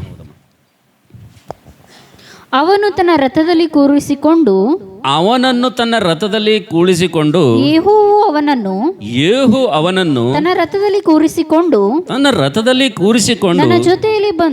ನನ್ನ ಜೊತೆಯಲ್ಲಿ ಬಂದು ಯೆಹೋವನು ನನಗಿರುವ ಆಸಕ್ತಿಯನ್ನು ನೋಡು, ಯೆಹೋವನಲ್ಲಿ ನನಗಿರುವ ಆಸಕ್ತಿಯನ್ನು ನೋಡು ಎಂದು ಹೇಳಿ ಅವನನ್ನು ಕೈ ಹಿಡಿದು ತನ್ನ ರಥದಲ್ಲಿ ಕರ್ಕೊಂಡು ಹೋದನು. ಹಲ್ಲೆಲೂಯಾ. ನೋಡ್ರಿ, ಸ್ವತಃ ಯೇಹುನೇ ಹೇಳ್ತಾ ಇದ್ದಾನೆ. ಯಾರಿಗೆ ಹೇಳ್ತಾ ಇದ್ದಾನೆ ಅಂದರೆ ಯೋನಾದಾಬನಿಗೆ ಈ ಮಾತನ್ನು ಹೇಳ್ತಾ ಇದ್ದಾನೆ. ಇಷ್ಟೆಲ್ಲ ದೇವರ ಚಿತ್ತವನ್ನು ಮಾಡಿ ದೇವರು ಕೊಟ್ಟಂಥ ಕೆಲಸವನ್ನು ಮಾಡಿದ ಮೇಲೆ ಈ ಯೋನಾದಾಬನು ಮಾರ್ಗದಲ್ಲಿ ಹೋಗುವಂಥ ಸಂದರ್ಭದಲ್ಲಿ ಈ ಆಹಾಬನು ಈ ಯೋನಾದಾಬನು ಆತನ ನೋಡಿ ಯೇಹು ಏನಂತನಪ್ಪ ಅಂತಂದರೆ, ನೀನು ಬಂದು ನನ್ನ ರಥದಲ್ಲಿ ಕೂತ್ಕೊಂಡು ಏನು ಮಾಡಪ್ಪ ಅಂತಂದರೆ ಇನ್ನು ಮುಂದೆ ನಾನು ಯೆಹೋವನಲ್ಲಿ ಎಷ್ಟು ಆಸಕ್ತನಾಗಿದ್ದೇನೆ ಅಂತೇಳಿ ನನ್ನ ಜೊತೆ ಇದ್ದು ನಾನು ದೇವರಲ್ಲಿ ನಾನಿರುವಂಥ ಆಸಕ್ತಿ ಕಾರ್ಯಗಳನ್ನ ನೀನು ನೋಡು ಅಂತೇಳಿ ಒಬ್ಬ ವ್ಯಕ್ತಿಗೆ ರಥದಲ್ಲಿ ಕೂಡಿಸ್ಕೊಂಡು ಆತನ ಏನು ಮಾಡ್ತಾನಂದರೆ ಹೋಗಿ ಬಾಳನ ಎಲ್ಲ ಪೂಜಾರಿಗಳನ್ನು, ಪ್ರವಾದಿಗಳನ್ನು ಏನು ಮಾಡ್ತಾನಂದರೆ ಪೂರ್ತಿ ಸಂಹಾರ ಮಾಡಿಬಿಡ್ತಾನಂತೇಳಿ. ಹಲ್ಲೆಲೂಯಾ. ಅಂದರೆ ದೇವ್ರ ವಾಕ್ಯದಲ್ಲಿ ಯೇಹು ಯಾರಲ್ಲೇ ಆಸಕ್ತನಾಗಿದ್ದಾನಂತ್ರಿ? ಯಾರ ಕೆಲಸದಲ್ಲಿ ಆಸಕ್ತನಾಗಿದ್ದಾನಂತ? ದೇವ್ರ ಕೆಲಸದಲ್ಲಿ. ಯೇಹು ದೇವ್ರ ಕೆಲಸ ಮಾಡ್ತಾ ಇದ್ದಾನೆ, ದೇವರ ಕೆಲಸದಲ್ಲಿ ಆಸಕ್ತನಾಗಿದ್ದಾನೆ ಮತ್ತು ಯೆಹೋವನ ಕೆಲಸದಲ್ಲಿ ಆತನೇನಾಗಿದೆ ಅಂದರೆ ಆಸಕ್ತನಾಗಿ ಆತನು ತನ್ನ ಕೆಲಸವನ್ನು ಮಾಡ್ತಾ ಇದ್ದಾನೆ ಅಂತ ಹೇಳಿರಿ. ಹಲ್ಲೆಲೂಯಾ. ಆದರೆ ನಾವು ನೋಡ್ತಿದ್ದೇವೆ ಈ ಯೇಹು ಅಂತಕ್ಕಂಥವನು ದೇವ್ರ ಕೆಲಸನೇ ಮಾಡ್ತಾ ಇದ್ದಾನೆ, ದೇವ್ರ ಚಿತ್ತನೇ ಮಾಡ್ತಾ ಇದ್ದಾನೆ, ದೇವರು ಹೇಳಿದ್ದನ್ನೇ ಮಾಡ್ತಾ ಇದ್ದಾನೆ, ದೇವರು ಯಾವುದನ್ನು ಮಾಡು ಅಂತ ಹೇಳಿದ್ದಾನೆ ಅದನ್ನೇ ಮಾಡ್ತಾ ಇದ್ದಾನೆ. ನಾವು ನೋಡ್ತಿದ್ದೇವೆ ಇವತ್ತು ಬಾಳನ ಒಂದು ಪೂಜಾರಿಗಳನ್ನು, ಅನ್ಯ ದೇವತೆಗಳ ಒಂದು ವಿಗ್ರಹಗಳನ್ನು ಪೂಜೆ ಮಾಡುವಂಥವ್ರನ್ನು ಆತನು ಸಂಪೂರ್ಣವಾಗಿ ಏನು ಮಾಡ್ತಾ ಇದ್ದಾನಪ್ಪ ಅಂತಂದರೆ ನಾಶ ಮಾಡ್ತಾ ಇದ್ದಾನೆ. ಆದರೆ ನಾವು ನೋಡ್ತಿದ್ದೀವಿ ಇವನಿಗಿರುವಂಥ ಆಸಕ್ತಿ ಒಂದು ಸಲ ಆಲೋಚನೆ ಮಾಡ್ರಿ. ದೇವರೆಲ್ಲ ಆಸಕ್ತಿ ಇದೆ, ದೇವರ ಕೆಲಸದಲ್ಲಿ ಕೂಡ ಏನಾಗಿದೆ, ಆತನಿಗೆ ಆಸಕ್ತಿ ಇದೆ. ಆದರೆ ಒಂದು ದುಃಖದ ಸಂಗತಿ ಏನಪ್ಪ ಅಂತಂದರೆ, ಒಂದು ಬಹಳ ಶೋಚನೀಯ ಸಂಗತಿ ಏನಪ್ಪ ಅಂತಂದರೆ, ದೇವರಲ್ಲಿರುವಂಥ ಈ ಆಸಕ್ತಿ, ದೇವರ ಕೆಲಸದಲ್ಲಿರುವಂಥ ಈತನ ಆಸಕ್ತಿಯನ್ನು ನೋಡಿ ದೇವರು ಒಂದು ಸಮಯದಲ್ಲಿ ಮೆಚ್ಚಿಕೊಳ್ತಾನೆ. ದೇವರು ಮೆಚ್ಚುತ್ತಾನೆ. ಆತನ ಇಷ್ಟಾರ್ಥವನ್ನು ನೆರವೇರಿಸಿದ ಮೇಲೆ ದೇವರು ಆತನನ್ನು ಮೆಚ್ಚಿಕೊಳ್ತಾನೆ. ನನ್ನ ಇಷ್ಟ ನೆರವೇರಿಸಿದ್ದಿ, ನೀನು ತುಂಬ ಆಸಕ್ತಿಯಿಂದ ಕೆಲಸ ಮಾಡಿದ್ದಿ, ನನ್ನಲ್ಲಿ ಆಸಕ್ತಿ ಇದ್ದಿ, ನನ್ನ ಕೆಲಸದಲ್ಲಿ ಕೂಡ ಆಸಕ್ತಿ ಇದ್ದು ನೀನು ಕೆಲಸ ಮಾಡಿದ್ದಿ ಅಂತೇಳಿ ದೇವ್ರು ಹೇಳ್ತಾನೆ. ಆದರೆ ಆತನು ಯಾವ ಮನಸ್ಸಿನಿಂದ ಕೆಲಸ ಮಾಡ್ದಾನೆ ಅಂತೇಳಿ ಒಂದ್ಸಲ ಓದ್ತೀರಾ? ಓದ್ರೆ ದಯವಿಟ್ಟು 31ನೇ ವಚನ ಓದಮ್ಮ. ಆದರೆ ಅವನು ಇಸ್ರಾಯೇಲ್ ದೇವರಾದ ಯೆಹೋವನ ಧರ್ಮಶಾಸ್ತ್ರವನ್ನು ಪೂರ್ಣ ಮನಸ್ಸಿನಿಂದ ಕೈಗೊಳ್ಳುವುದಕ್ಕೆ ಪ್ರಯತ್ನಿಸಲಿಲ್ಲ. ಹಲ್ಲೆಲೂಯಾ. ನೋಡಿದ್ರ, ಯೆಹೋವನ ಆಸಕ್ತಿ ದೇವರ ಸಾಕ್ಷಿ, ಯೆಹೋವನ ಕೆಲಸ ದೇವರ ಆತನಿಗೆ ಕೊಡುವಂತ ಪ್ರತಿಫಲ, ಎರಡೂ ಇಲ್ಲೇ ಅವರೇ. ಏನಂತ ಏನು ಮಾಡ್ದನಂತ್ರಿ ಆತನು? ಎಲ್ಲ ಕೆಲಸ ಮಾಡ್ದನಂತ. ದೇವರು ಚಿತ್ತ ಪ್ರಕಾರನೇ ಕೆಲಸ ಮಾಡ್ದನಂತ. ಆಹಾಬನ ಕುಟುಂಬ ನಾಶ ಮಾಡ್ಬೇಕಂದ್ರೆ ನಾಶ ಮಾಡ್ದನಂತ. ಬಾಳನ ಪ್ರವಾದಿಗಳನ್ನು ಸಂಹಾರ ಮಾಡ್ಬೇಕಂದ್ರೆ ಸಂಹಾರ ಮಾಡ್ದನಂತ. ಇದೆಲ್ಲ ಯಾರ ಮನಸ್ಸಿತ್ತು? ಇದೆಲ್ಲ ದೇವ್ರ ಮನಸ್ಸಿತ್ತು. ಇದೆಲ್ಲ ಯಾರ ಕೆಲಸ ಐತಿದು? ದೇವ್ರ ಕೆಲಸನೇ ಇತ್ತು. ಈಗ ನೋಡ್ರಿ, ದೇವ್ರ ಕೆಲಸ ಮಾಡ್ಯಾನ, ದೇವ್ರ ಇಷ್ಟನೇ ನೆರವೇರಿಸನ. ಆದರೆ ಈತನ ಮಾಡಿರುವಂಥ ಕೆಲಸ, ಈತನ ಮಾಡಿರುವಂಥ ಆಸಕ್ತಿಯಿಂದ ಕೂಡುವಂಥ ಕೆಲಸದಲ್ಲಿ ಏನಾದರೂ ನಿಮಗೆ ಜ್ಞಾನ ಕಾಣಿಸ್ಲತ್ತದೇನ್ರಿ? ಜ್ಞಾನ ಅದಾನ ಏನ್ರಿ? ಹಿಂಗೆ ನೋಡತ್ತೀರಲ್ಲ ಯಾಕೋ ನನಗೆ. ನಾ ಯಾವುದೋ ಅನ್ಯ ಭಾಷೆದಾಗ ಮಾತಾಡ್ದಂಗೆ ನೋಡತ್ತೀರಿ ನನಗೆ. ನಾನು ನಿಮ್ಮ ಭಾಷೆದಾಗೆ ಮಾತಾಡ್ಲತ್ತೀನಿ. ಬೈಬಲು ನಿಮ್ಮ ಭಾಷೆದಾಗೆ ನಿಮ್ಮ ಕೈಯಲ್ಲೇ ಅದ, ಹೌದಲ್ಲ? ಓದ್ರಿ ಇನ್ನೊಂದ್ಸಲ 31ನೇ ವಚನ ಓದಮ್ಮ, ಎಲ್ಲರೂ ಕೇಳಂಗೆ ಓದಮ್ಮ. ಆದರೆ ಅವನು ಇಸ್ರಾಯೇಲ್ ದೇವರಾದ ಯೆಹೋವನ ಧರ್ಮಶಾಸ್ತ್ರವನ್ನು ಇಸ್ರಾಯೇಲ್ ದೇವರಾದಂಥ ಯೆಹೋವನ ಧರ್ಮಶಾಸ್ತ್ರವನ್ನು ಪೂರ್ಣ ಮನಸ್ಸಿನಿಂದ ಕೈಕೊಳ್ಳುವುದಕ್ಕೆ ಪ್ರಯತ್ನಿಸಲಿಲ್ಲ. ಹಲ್ಲೆಲೂಯಾ. ಎಲ್ಲರೂ ಈ ಕಡೆ ನೋಡ್ರಿ, ನಾವು ನೋಡ್ತೇವೆ ನನ್ನ ಪ್ರೀತಿ ದೇವ್ರ ಮಕ್ಕಳೇ, ಯೆಹೋವಿನಲ್ಲಿ ಯೆಹೋವನ ಕುರಿತು ಆಸಕ್ತಿ ಇತ್ತು. ಈ ಯೆಹೋವಿನಲ್ಲಿ ಯೆಹೋವನ ಕೆಲಸದ ಕುರಿತು ಆಸಕ್ತಿ ಇತ್ತು. ದೇವರ ಚಿತ್ತವನ್ನು ನೆರವೇರಿಸ್ತಾ ಇದ್ದನು, ದೇವರು ಹೇಳಿದಂಥ ಕೆಲಸವನ್ನು ಮಾಡ್ತಾ ಇದ್ದನು. ಅದನ್ನು ನಾವು ನೋಡ್ತಾ ಇದ್ದೇವೆ. ಆತನಲ್ಲಿರುವಂಥ ಲೋಪ ಏನಪ್ಪ ಅಂದರೆ, ಆತನಲ್ಲಿರುವಂಥ ತಪ್ಪೇನಂದರೆ, ಆತನ ಕೆಲಸದಲ್ಲಿರುವಂಥ ಒಂದು ಲೋಪ ಏನಪ್ಪ ಅಂತಂದರೆ, ಎಲ್ಲ ಆತನು ಆಸಕ್ತಿಯಿಂದ ಮಾಡಿದ್ದಾನೆ. ಆ ಆಸಕ್ತಿಲಿ ಏನಿಲ್ಲಪ್ಪ ಅಂತಂದರೆ ದೇವರ ಜ್ಞಾನ ಅಂತಕ್ಕಂಥದ್ದು ಇಲ್ಲ ಎಂಬುದಾಗಿ ನೋಡ್ತಾ ಇದೀವಿ ಅಂತೇಳಿರಿ. ಹಲ್ಲೆಲೂಯಾ. ಏನಿಲ್ಲರಿ, ಈತನ ಕೆಲಸದಲ್ಲಿ ಏನಿಲ್ಲ, ಜ್ಞಾನವಿಲ್ಲದಂಥ ಆಸಕ್ತಿ. ಪ್ರೀತಿಯ ಸಹೋದರನೇ, ಪ್ರೀತಿ ಸಹೋದರಿ, ಒಂದು ಸಲ ಯೆಹೋವನ ಜೀವಿತದ ಮೂಲಕವಾಗಿ ನಾನು ನೀನು ಒಂದು ಸಲ ಮೇಜಿನಲ್ಲಿ ಕೈ ಹಾಕಿ ಮುಂಚಿತವಾಗಿ ನಮ್ಮ ಜೀವಿತವನ್ನು ಪರೀಕ್ಷೆ ಮಾಡಿಕೊಳ್ಬೇಕು. ಕಾರಣ ಏನಪ್ಪ ಅಂತಂದರೆ, ನಾವು ಕೂಡ ರಕ್ಷಣೆ ಹೊಂದಿದ್ದೇವೆ, ನಾವು ಕೂಡ ದೀಕ್ಷಾಸ್ನಾನ ತೆಗೆದುಕೊಂಡಿದ್ದೇವೆ, ನಾವು ಕೂಡ ಕ್ರೈಸ್ತರಾಗಿದ್ದೇವೆ, ನಾವು ಕೂಡ ಚರ್ಚ್ಗಳಿಗೆ ಬರ್ತಾ ಇದ್ದೇವೆ, ನಾವು ಕೂಡ ಭಕ್ತಿ ಮಾಡ್ತಾ ಇದ್ದೇವೆ, ನಾವು ಕೂಡ ಕಾಣಿಕೆಗಳನ್ನು ಕೊಡ್ತಾ ಇದ್ದೇವೆ, ನಾವು ಕೂಡ ದಶಮಾಂಶಗಳನ್ನು ಕೊಡ್ತಾ ಇದ್ದೇವೆ, ನಾವು ಕೂಡ ಸಿಸ್ಟರ್ ಮೀಟಿಂಗ್ ಹೋಗ್ತಾ ಇದ್ದೇವೆ, ನಾವು ಕೂಡ ಸಂಘ ಪ್ರಾರ್ಥನೆಗೆ ಬರ್ತಾ ಇದ್ದೇವೆ, ನಾವು ಕೂಡ ಉಪವಾಸ ಪ್ರಾರ್ಥನೆ ಮಾಡ್ತಾ ಇದ್ದೇವೆ, ನಾವು ಕೂಡ ವೈಯಕ್ತಿಕವಾಗಿ ನಾವು ಕುಟುಂಬದಲ್ಲಿ ಪ್ರಾರ್ಥನೆ ಮಾಡ್ತಾ ಇದ್ದೇವೆ, ನಾವು ಕೂಡ ಅನೇಕರಿಗೋಸ್ಕರವಾಗಿ ಮನುಷ್ಯರಾದ್ರೂ ಪ್ರಾರ್ಥನೆ ಮಾಡ್ತೀವಿ, ಒಬ್ಬರಿದ್ದಾಗ ಪ್ರಾರ್ಥನೆ ಮಾಡ್ತೀವಿ, ಗುಂಪಿನಾಗ ಪ್ರಾರ್ಥನೆ ಮಾಡ್ತೀವಿ, ಎಲ್ಲ ಕಡೆ ಪ್ರಾರ್ಥನೆ ಮಾಡ್ತೀವಿ. ಆದ್ರೆ ನಾವು ನೋಡ್ತೀವಿ, ನನ್ನ ಪ್ರೀತಿ ದೇವರ ಮಕ್ಕಳೇ, ನಾವು ಮಾಡುವಂಥ ಪ್ರತಿಯೊಂದು ಕೆಲಸದಲ್ಲಿ, ನಾವು ಮಾಡುವಂಥ ಪ್ರತಿಯೊಂದು ಸೇವೆಯಲ್ಲಿ, ನಾವು ಮಾಡುವಂಥ ಪ್ರತಿಯೊಂದು ನಿಷ್ಪಕ್ಷಪಾತವಾದಂಥ ಈ ಸೇವೆಯಲ್ಲಿ ನಾವು ನೋಡ್ತಿದ್ದೀವಿ, ದೇವರ ಚಿತ್ತವನ್ನೇ ಮಾಡ್ತಾ ಇದ್ದೀವಿ, ದೇವರ ಕೆಲಸವನ್ನೇ ಮಾಡ್ತಾ ಇದ್ದೀವಿ. ದೇವರಲ್ಲೇ ನಾವೆಲ್ಲ ಆಸಕ್ತರಾಗಿದ್ದರಿಂದ ಇವತ್ತು ನಾವೆಲ್ಲರೂ ಕೂಡ ಆರಾಧನೆಯಲ್ಲಿ ಸೇರಿ ಬಂದಿದ್ದೀವಿ. ಆದರೆ ನಾವು ಸೇರಿ ಬಂದಿರುವಂಥದ್ರಲ್ಲಿ, ನಾವು ಕೂಡಿ ಬಂದಿರುವುದರಲ್ಲಿ, ಮತ್ತು ನಾವು ಸೇವಿಸುವಂಥ ದೇವರಲ್ಲಿ, ಮತ್ತು ದೇವರು ನಮ್ಗೆ ಕೊಟ್ಟಂಥ ಕೆಲಸದಲ್ಲಿ, ಇವತ್ತು ನಾವು ಮಾಡುವಂಥ ಕೆಲಸದಲ್ಲಿ, ಸೇವೆಯಲ್ಲಿ ನಾವೆಲ್ಲರೂ ಕೂಡ ಇವತ್ತು ನಾವು ಮಾಡುವಂಥ ಈ ಅತ್ಯಾಸಕ್ತಿನ ಮಾಡುವಂಥ ಕೆಲಸದಲ್ಲಿ ಜ್ಞಾನ ಅಂತಕ್ಕಂಥದ್ದು ಇದೆಯಾ ಅಂತಕ್ಕಂಥದ್ದೇ ನೀನು ನಾನು ಪರೀಕ್ಷೆ ಮಾಡ್ಕೊಳ್ಬೇಕಂತೇಳಿ. ಹಲ್ಲೆಲೂಯಾ. ನನ್ನ ಪ್ರೀತಿಯ ತಮ್ಮ, ಪ್ರೀತಿಯ ತಂಗಿ, ನನ್ನ ದೇವ್ರ ಮಗನೇ, ದೇವ್ರ ಮಗಳೇ, ಇವತ್ತು ನೀನು ಏನೇ ಮಾಡಿಲ್ಲಿ, ನಿನಗಿರುವಂಥ ಸಮಸ್ತ ಆಸ್ತಿನೇ ನೀನು ತ್ಯಾಗ ಮಾಡಿಲ್ಲಿ. ನಾನಿಷ್ಟು ಕಾಣಿಕೆ ಕೊಡ್ತಾ ಇದ್ದೀನಿ, ನಾನಿಷ್ಟು ಸಮರ್ಪಣೆ ಮಾಡ್ತಾ ಇದ್ದೀನಿ, ನಾನಿಷ್ಟೊಂದು ತಗ್ಗಿಸ್ಕೊಂಡು ಕೆಲಸ ಮಾಡ್ತಾ ಇದ್ದೀನಿ, ನಾನಿಷ್ಟು ಮಾಡ್ತಾ ಇದ್ದೀನಿ, ಅಷ್ಟು ಮಾಡ್ತಾ ಇದ್ದೀನಿ ಅಂತೇಳಿ ನೀನು ಎಲ್ಲಾದರೂ ಇದು ದೇವ್ರ ಚಿತ್ತನೇ ಅದ, ದೇವ್ರ ಯೋಜನೆ ಏನದ ಅಂತೇಳಿ ನೀನು ಒಂದು ವೇಳೆ ನಿನ್ನ ಒಂದು ಆಸಕ್ತಿ ಕೆಲಸಗಳು ದೇವ್ರ ಸನ್ನಿಧಿಯಲ್ಲಿ ನೀನು ಕೂಡ ಮಾಡ್ತಾ ಇದ್ದೆಪ್ಪ ಅಂತಂದರೆ ಒಂದು ಒಳ್ಳೆ ಸರಿಯಾದ ಸಮಯ ಬಂದಿದೆ. ಈಗ ನಮ್ಮನ್ನು ನಾವು ಪರೀಕ್ಷೆ ಮಾಡ್ಕೊಳ್ಳುವಂಥ ಸಮಯ ಬಂದಿದೆ ಅಂತೇಳಿ. ಹಲ್ಲೆಲೂಯಾ. ಇದು ಒಳ್ಳೆ ಸಮಯ, ಇದು ನಾವು ಪರೀಕ್ಷೆ ಮಾಡ್ಕೊಳ್ಳೋದಕ್ಕೋಸ್ಕರಾಗಿ. ಯಾಕಂದರೆ ದೇವ್ರ ವಾಕ್ಯ ನೋಡ್ತೀವಿ, ಪ್ರತಿಯೊಬ್ಬನು ತನ್ನ ಕೆಲಸವನ್ನು ಪರಿಶೋಧಿಸಿಕೊಳ್ಳಲೆಂಬುದಾಗಿ ನನ್ನ ದೇವ್ರ ವಾಕ್ಯ ಹೇಳ್ತದೆ ಅಂತೇಳಿ. ಹಲ್ಲೆಲೂಯಾ. ತಾನು ಮಾಡುವಂಥ ಪ್ರತಿಯೊಂದು ಕೆಲಸವನ್ನು ತಾನು ಪರಿಶೋಧಿಸಿಕೊಳ್ಳಲೆಂಬುದಾಗಿ ದೇವರ ವಾಕ್ಯ ಹೇಳ್ತದೆ. ಅದಕ್ಕೋಸ್ಕರಾಗಿ ನನ್ನ ಪ್ರೀತಿಯ ತಮ್ಮ, ತಂಗಿ, ನಾವು ನೋಡ್ತಾ ಇದ್ದೇವೆ, ಯೆಹೋವನಲ್ಲಿ ಆಸಕ್ತಿ ಇತ್ತು. ಈ ಯೆಹೋವಿಗೆ ದೇವರು ಕೆಲಸ ಮಾಡೋದ್ರಲ್ಲಿ ಆಸಕ್ತಿ ಇತ್ತು. ನಾವು ನೋಡ್ತಾ ಇದ್ದೇವೆ, ಯೆಹೋವಿಗೆ ದೇವರು ಹೇಳಿದ್ದನ್ನೇ ಆತನ ಮಾಡಿದನು, ದೇವರ ಸೇವೆಯನ್ನೇ ಮಾಡಿದನು.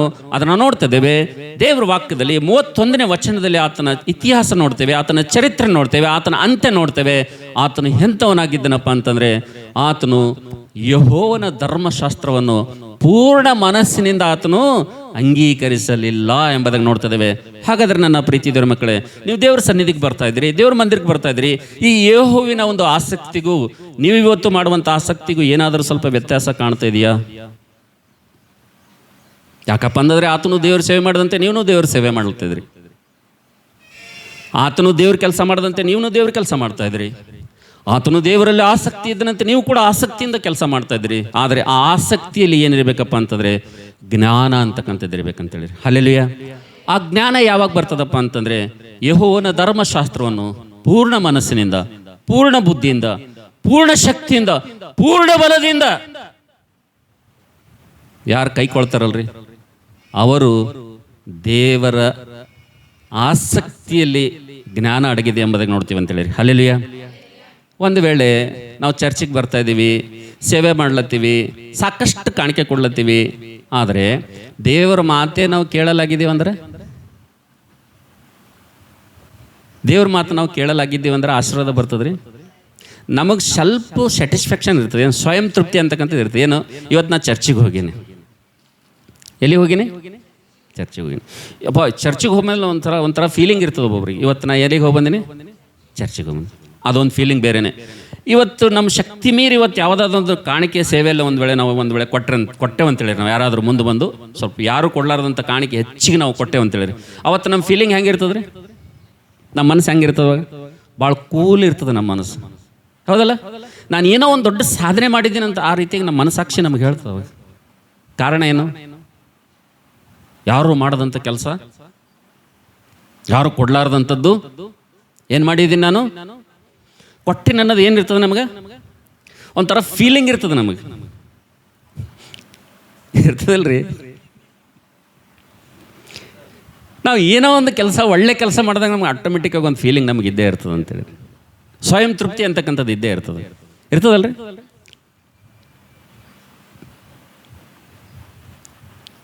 ಆದರೆ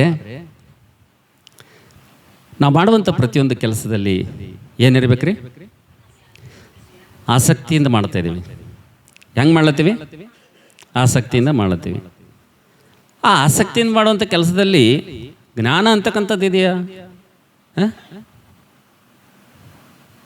ಯೆಹೋವನ ಜೀವಿತ ನೋಡುವಾಗ, ಯೆಹೋವನ ಕೆಲಸ ನೋಡುವಾಗ, ಯೆಹೋವನ ಆಸಕ್ತಿ ನೋಡುವಾಗ ನಾವು ನೋಡ್ತೇವೆ, ನನ್ನ ಪ್ರೀತಿದಿರೋ ಮಕ್ಕಳೇ, ಎಲ್ಲ ದೇವ್ರ ಮೇಲೆ ಭಕ್ತಿ ಇತ್ತು, ದೇವ್ರ ಮೇಲೆ ಆಸಕ್ತಿ ಇತ್ತು, ದೇವ್ರ ಕೆಲಸನೇ ಮಾಡ್ತಾ ಇದ್ದನು, ದೇವ್ರ ಚಿತ್ತವನ್ನು ನೆರವೇರಿಸ್ತಾ ಇದ್ದನು. ಆದರೆ ಒಂದೇನು ಮಾಡ್ತಾ ಇದ್ದಾನಪ್ಪ ಅಂತಂದರೆ, ಆತನು ದೇವರ ಧರ್ಮಶಾಸ್ತ್ರವನ್ನು ಪೂರ್ಣ ಹೃದಯದಿಂದ ಏನು ಮಾಡಲಿಲ್ಲ ಅಂದ್ರೆ ಆತನು, ಅಂದ್ರೆ ಒಂದೇ ಮಾತನಾಗ ಹೇಳ್ಬೇಕಂದ್ರೆ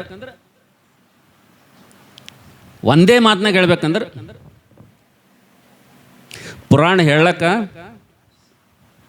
ಬದ್ನಿಕಾಯಿ ಎದಕ್ರಿ ಕೇಳಿರಿ? ಪುರಾಣ ಹೇಳಕ್ ಚಲೋ ಅಂತ, ಬದ್ನಿಕಾಯಿ ತಿಲ್ಲಕ್ ಚಲೋ ಅಂತ. ಹಂಗದ ನಮ್ಮ ವಿಶ್ವಾಸ ಜೀವಿತ. ನಮ್ಮ ಹೆಂಗದ ರೀ ನಮ್ಮ ವಿಶ್ವಾಸ ಜೀವಿತ? ಹೆಂಗದ? ಆಸಕ್ತಿ ಬಹಳ ಅದ, ಆದರೆ ಆಸಕ್ತಿಲಿ ಏನಿಲ್ಲರಿ? ಜ್ಞಾನ ಇಲ್ಲ. ನಮಗೆ ಆಶೀರ್ವಾದ ಬರಬೇಕಪ್ಪ ಅಂತಂದರೆ ನಾವು ನೋಡ್ತೀವಿ, ನನ್ನ ಪ್ರೀತಿದವ್ರ ಮಕ್ಕಳೇ, ಇವತ್ತು ಯೆಹೋವನಂತೆ ನಮಗೆ ಕೂಡ ಆಸಕ್ತಿ ಇರ್ಬೋದು. ದೇವ್ರ ಮಂದಿರ ಅಂದ್ರೆ ಆಸಕ್ತಿ ಇರ್ಬೋದು. ಇವತ್ತು ದೇವ್ರ ಮಂದಿರಕ್ಕೆ ಬಂದಿರಿ ಎಲ್ಲರೂ ಚರ್ಚಿಗೆ ಬಂದಿರಿ ಅಂತೇಳಿ ನಿಮ್ಗೆ ಭಾಳ ಸ್ಯಾಟಿಸ್ಫೈ ಅದ. ಇವತ್ತು ನಿಮ್ಗೆ ತೃಪ್ತಿ ಅದ. ಚರ್ಚಿಗೆ ಬಂದವರಿಗೆಲ್ಲ, ಸಭೆಗೆ ಬಂದವರಿಗೆಲ್ಲ ಇವತ್ತು ಏನದ? ಈಗ ಒಂದು ನೆಮ್ಮದಿ ಅದ. ಆ ನೆಮ್ಮದಿದಾಗ ಒಂದು ಸಲ ಆಲೋಚನೆ ಮಾಡಿರಿ. ನೀವು ಇವತ್ತು ದೇವ್ರ ಮಂದಿರಕ್ಕೆ ಬಂದಿರಲ್ಲ, ಆ ಬರುವಂಥ ವಿಧಾನದಲ್ಲಿ ದೇವ್ರ ಮಂದಿರದ ಬಂದು ಕೂತಂತರಲ್ಲಿ ನಿಮ್ಗೆ ಜ್ಞಾನ ಇದೆ, ಜ್ಞಾನದಿಂದ ಬಂದಿರಿ. ಸ್ವಲ್ಪ ಆಲೋಚನೆ ಮಾಡಿರಿ. ಇದು ಆಲೋಚನೆ ಮಾಡೋಂಥ ವಿಷಯ ಅದ. ನೀವು ದೇವ್ರ ಮಂದಿರಕ್ಕೆ ಬಂದಿರಿ, ನಿಮ್ಗೆ ಸ್ಯಾಟಿಸ್ಫೈ ಅದ, ಮನೆಗೆ ಹೋದ್ಮೇಲೆ ಸಮಾಧಾನ ಇರ್ತೀರಿ. ಇವತ್ತು ನಾನು ಚರ್ಚಿಗೆ ಹೋಗಿ ಬಂದಪ್ಪ. ಹೌದು, ಹೋಗಿ ಬಂದಿದ್ದೆ ಚರ್ಚಿಗೆ. ಆದರೆ ನೀನು ಸಭೆಗೆ ಹೋಗಿದಂತ ನಿನಗೊಂದು ತೃಪ್ತಿ ಅದ, ನಿನಗೆ ಚರ್ಚ್ಗೆ ಹೋಗಿ ನಾನು ತೃಪ್ತಿ ಅದ, ವಾಕ್ಯ ಕೇಳಿ ಬಂದೇನಂತ. ಆದರೆ ನಿನ್ನ ಬಲ್ಲಿ ಆ ಒಂದು ಆಸಕ್ತಿಯಿಂದ ದೇವ್ರ ಮಂದಿರಕ್ಕೆ ಬಂದಿದೆ, ಅದರಲ್ಲಿ ಜ್ಞಾನ ಅದನ? ಭಾಳ ಮಂದಿ ಜ್ಞಾನ ಇಲ್ಲ. ಏನು ಜ್ಞಾನ ಇಲ್ಲ ಅಂದರೆ, 9 ಗಂಟೆಗೆ ಆರಾಧನೆ ಅಂತ ಕಳೆದ ವಾರ ಅನೌನ್ಸ್ಮೆಂಟ್ ಅರ್ಜುನ್ ಬ್ರದರ್ ಮಾಡಿದ್ದಾರೆ. ಎಷ್ಟು ಗಂಟೆಗೆ ರೀ? ನಾವು ಯಾವಾಗ ಬಂದೀವಿ ರೀ? ಹಾಂ, ಅಂದ್ರೆ ನಾವು ದೇವ್ರ ಮಂದಿರಕ್ಕೆ ಆಸಕ್ತಿಲಿಂದ ಬಂದೀವಿ. ಏನೇನೋ ಕೆಲಸ ಅದು ಬಂದ್ರೂ ಆ ಕಡೆ ಒತ್ತಿಟ್ಟೇ ಬಂದಿದ್ದೆವು. ಅದ್ರಾಗ ಜ್ಞಾನ ಅದ ರೀ? ದೇವ್ರ ಜ್ಞಾನ ಅದ ಅದ್ರಾಗ? ಹೇಳ್ರಿ, ದೇವ್ರ ಜ್ಞಾನ ಅದಾನ? ನಿನ್ನಲ್ಲಿ ನನ್ನಲ್ಲಿ ದೇವ್ರ ಜ್ಞಾನ ಅದ ಅಂತೇಳಿ ಯಾವಾಗ ಗೊತ್ತಾಗ್ತದ್ರಿ? ಆ ಆಸಕ್ತಿದ ಜ್ಞಾನ ಯಾವಾಗದ ಅಂತ ಗೊತ್ತಾಗ್ತಂದ್ರೆ 9 ಗಂಟೆಗೆ ಆರಾಧನೆ ಅಂದ್ರೆ 8:45 ನೀ ಇಲ್ಲಿದ್ದಪ್ಪ ಅಂದ್ರೆ ನಿನ್ನ ಬಲ್ಲಿ ಏನದ? ನಿನ್ನ ಆಸಕ್ತಿದಾಗ ಏನದ? ಒಂದು ವೇಳೆ ನೀನು 9ಕ್ಕೆ ಆರಾಧನೆ ಅಂದ್ರೆ 10ಕ್ಕೆ ಇಲ್ಲಿ ಬಂದೆ ಅಂದ್ರೆ ನಿನ್ನ ಆಸಕ್ತಿದಾಗ ಏನಿಲ್ಲ? ಸಿಂಪಲ್, ನೀವು ಯಾರೇ ಇರ್ರಿ. ಅದಕ್ಕೆ ಇಲ್ಲಿ ಯೇಹು ದೇವರ ಧರ್ಮಶಾಸ್ತ್ರವನ್ನು ಪೂರ್ಣ ಮನಸ್ಸಿನಿಂದ ಆತನು ಕೈಕೊಳ್ಳಿಲ್ಲ ಅಂತ. ಏನು ಮಾಡಲಿಲ್ಲ ಅಂತ್ರಿ? ದೇವ್ರ ಮಾತುಗಳನ್ನು ಪೂರ್ಣ ಮನಸ್ಸಿನಿಂದ ಆತನು ಕೇಳಲಿಲ್ಲ ಅಂತ. ಈ ಕೇಳಾರ್ದರೆಲ್ಲ ಬದುಕು ಹೆಂಗದ ರೀ? ಕೇಳಲಾರ್ದರಲ್ಲ ಜೀವಿತ ಹೆಂಗಿದೆ. ಈಗ ಸೌಲನಿಗೆ ದೇವ್ರು ಹೇಳ್ದ, ಅಮಾಲೇಕರನ್ನು ಪೂರ್ತಿ ಹೋಗಿ ನಾಶನ ಮಾಡಬಾಪ, ಅವ್ರು ನನ್ನ ಪ್ರಜೆಗಳಿಗೆ ಬರೋಕೆ ಭಾಳ ಸತಾಶರ, ಹಾದಿ ಕೊಟ್ಟಿಲ್ಲ, ಅಮಾಲೇಕರ ಹೆಸರು ಉಳಿಯದಂತೆ ಮಾಡಂತೇಳಿ ಸೌಲನಿಗೆ ರಾಜ ಮಾಡಿ ಕೆಲಸ ಕೊಟ್ಟ. ಸೌಲ್ ಏನು ಮಾಡ್ದ? ದೇವ್ರ ಮಾತು ಕೇಳ್ದನ? ಕೆಲಸ ಮಾಡಿದನು, ಅಮಾಲೇಕರ ಜೊತೆ ಯುದ್ಧಕ್ಕೆ ಹೋದ, ಅಮಾಲೇಕರನ್ನು ಸೋಲಿಸ್ದ, ಹೊಡೆದ, ಬಂದ. ಆದ್ರೆ ಆತನು ಮಾಡಿದಂಥ ಕೆಲಸದಲ್ಲಿ ಏನಾದರೂ ಜ್ಞಾನ ಇದೆಯಾ? ಇದೆ, ಜ್ಞಾನ ಇತ್ತ? ಏನಾಯಿತು?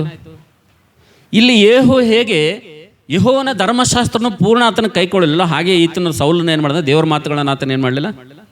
ಪೂರ್ಣ ಕೇಳಲಿಲ್ಲ, ಹೃದಯಪೂರ್ವಕವಾಗಿ ಕೇಳಲಿಲ್ಲ. ಯುದ್ಧಕ್ಕೆ ಹೋಗ ಅಂದನ ಹೋಗಿನಿ, ಯುದ್ಧ ಮಾಡಂದನ ಮಾಡಿನಿ, ಅಷ್ಟೇ. ಯುದ್ಧಕ್ಕೆ ದೇವ್ರೇನಂದನ? ಹೋಗಂದನ. ಯಾರ ಜೊತೆ ಯುದ್ಧ ಮಾಡಂದನ? ಅಮಾಲೇಕರ ಜೊತೆ ಯುದ್ಧಕ್ಕೆ ಯುದ್ಧ ಮಾಡೀನಿ, ಯುದ್ಧ ಮಾಡಿ ಬಂದಿನಿ, ಅಷ್ಟೇ. That's all, finish. ಆದ್ರೆ ಕೆಲಸ ಯಾರ್ದು ಮಾಡ್ಯಾನ? ದೇವ್ರದೇ ಮಾಡ್ಯಾನ. ಮಾತು ದೇವ್ರ ಮಾತು ಪೂರ ಕೇಳೋಣ ಇಲ್ಲ, ಕೆಲಸ ಮಾತ್ರ ಏನು ಮಾಡ್ಯಾನ ಅಂದರೆ ದೇವರ ಮಾತುಗಳನ್ನು ಕೇಳದೆ, ದೇವರ ಆಜ್ಞೆಗಳು ಒಳಗಾಗದೆ ನೀವು ಏನಾರ ಕೆಲಸ ಮಾಡಿದೆ ಅಂತೇಳಿರಿ. ಇಲ್ಲಿ ದೇವ್ರ ಕೆಲಸ ಏನೇನೇ ನೀವು ಮಾಡಿದ್ರೆ ಅಂತೇಳಿರಿ, ಅದಕ್ಕೆ ನಿಮ್ಗೆ ಆಶೀರ್ವಾದ ಬರ್ತದೆ ರೀ.